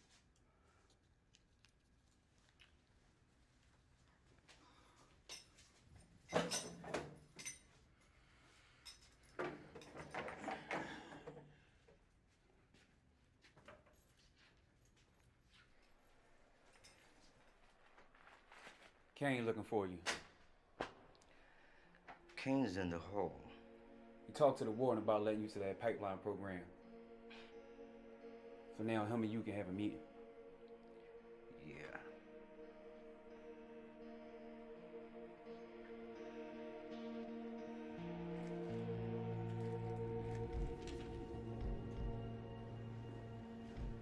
Brother Kane. What's good?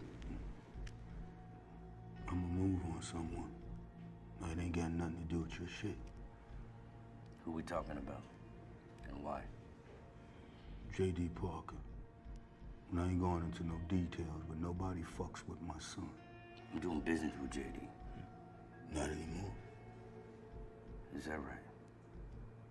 So my word don't mean shit now? Your word ain't never meant shit to me. That's why I had you come here alone. I figured I was gonna have to pull your card. So don't come in here, motherfucker, acting like I ain't protect your little punk ass back in the day. You remember that?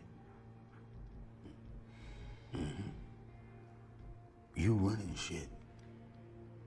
Cause I allow it. Now, J.D., he a dead man. Don't get it twisted. Don't ever think a nigga like me gotta ask permission from a nigga like you for anything.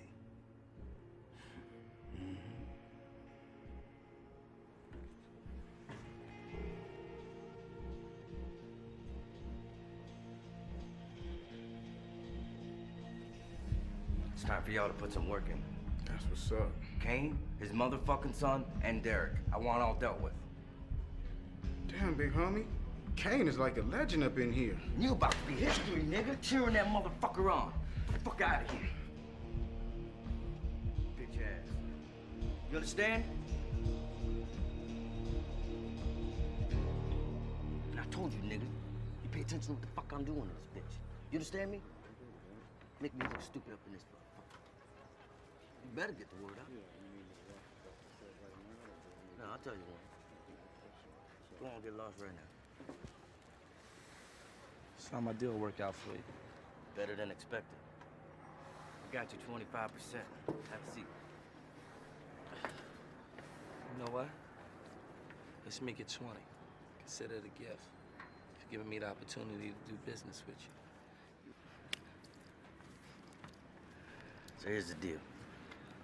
Here's what I'm gonna do. I'm gonna let you have Ricky. But Kane's crazy ass is gonna come out after you. Don't worry about that. Gotta do this right. You know what I'm saying? Kane's got some followers in here and war is bad for business. So I set up when and where. You take care of Ricky, I'll take care of Kane's gorilla-looking ass, and you and I will continue to make this money together. And that's what's up. Kane, I need the truth. Everybody's being really hush-hush about this thing, but I know it's coming. I hear them drums in my head.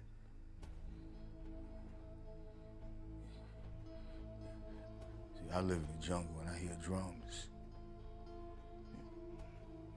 Them drums talk to me. Storm's coming, baby.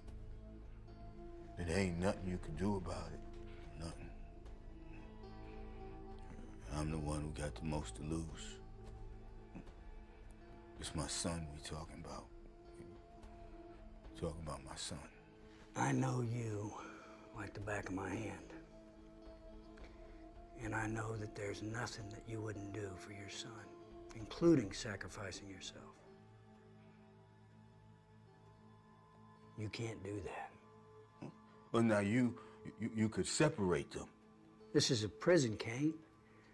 Some of the most feared criminals run amok here. We can't do that. And that JD kid, he's an assassin.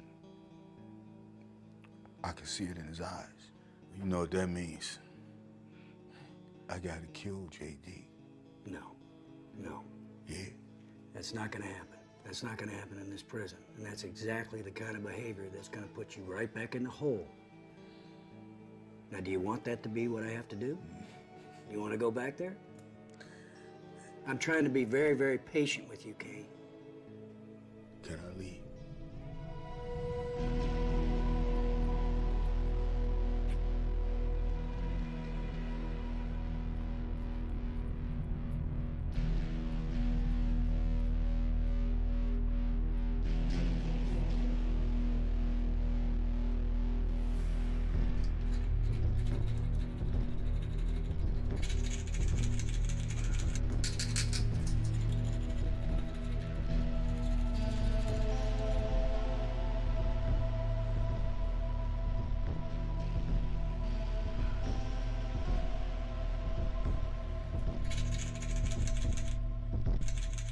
Hide your face from me, or I will be like those who go down to the pit. Let the morning bring me word of your unfailing love. So who's this?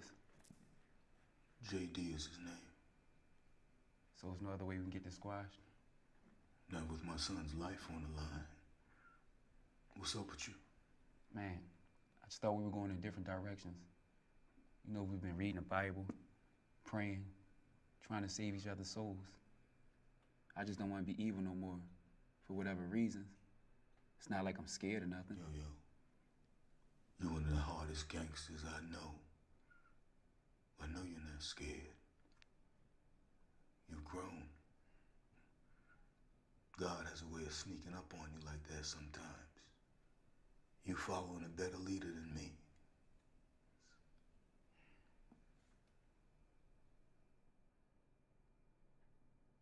I got this.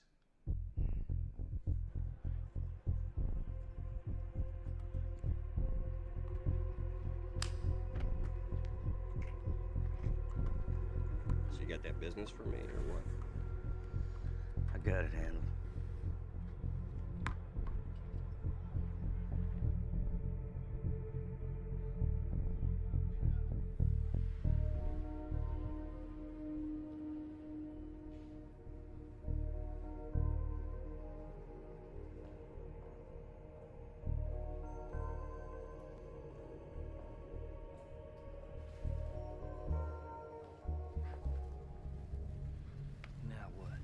Tell me. Oh, and my boy that you killed? Man, look, I ain't killed nobody. I was trying to get your motherfucking ass. Well, you should have. Because when I say all I've been thinking about is getting you, Ricky, I'm so happy to see you. I ain't been thinking about nothing. Money, freedom, bitches. Nothing, nigga. Just you. I ain't mean to kill your partner, though. If it's on, it's on. We wouldn't even be in this shit if you wouldn't have killed Mike, though. At this point, I don't give a fuck about what got us here. All I care about is being here. That's what you should be worried about. Look, my nigga. I told the homie wait till we see you. Cuz just hopped out and started shooting. I ain't mean to kill your partner. That ain't really how I get in. But we gonna see how you get down soon enough. Whatever then, my nigga. I'll tell you this, though. Your mama, and your daddy, your little funky-ass kids, standing over your casket, nigga, looking at your dead, bloated body. That's the lock you just turned the key on.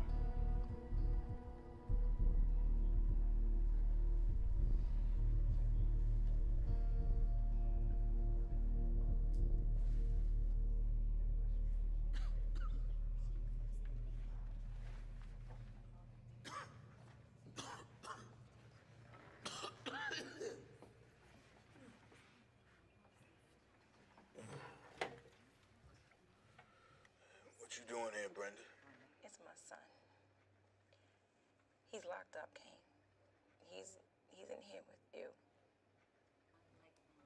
Sorry to hear that. I need you to look out for him while he's here, Kane. Please. I'm just a sinner trying to live a righteous life. Kane, you're a fierce man. You're a menace, Kane. You're a boss. Nobody dare cross this Kane Skinner. Kane, are you still that man? I'll see what I could do. You remember when I left and went to Arizona?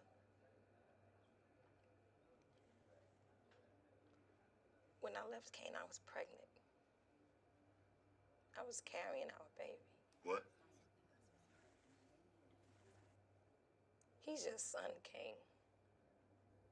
Oh, baby? He's your blood, Kane. He's all I got, Kane. I need you to look after him, please. His name is J.D. His name is J.D. Parker. Kane. Please.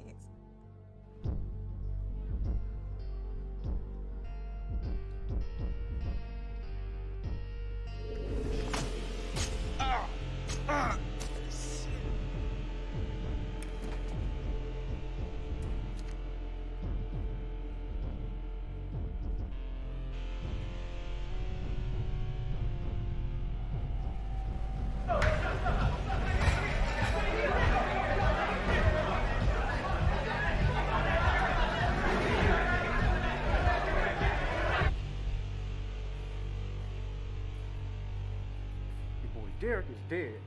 Your son, some shit about to go down with your son, all the way down. Troy, he think he can just push motherfuckers around to get away with that shit? Fuck that. What are you talking about? None of your fucking business. Hey, you're restricted! Get back to your cell!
I knew it for years.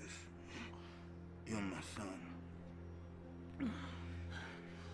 Hey, you're my son. Pop. It's not your fault. Don't let my sins fall on my sons, God. Your brothers. Pop. Pop. Pop. Pop.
is cold. I mean, it's scorching hot. You could call the flow a stove. Look how the flow gets stole by every rapper out. I ain't a rapper, Cuddy. I can knock a rapper out.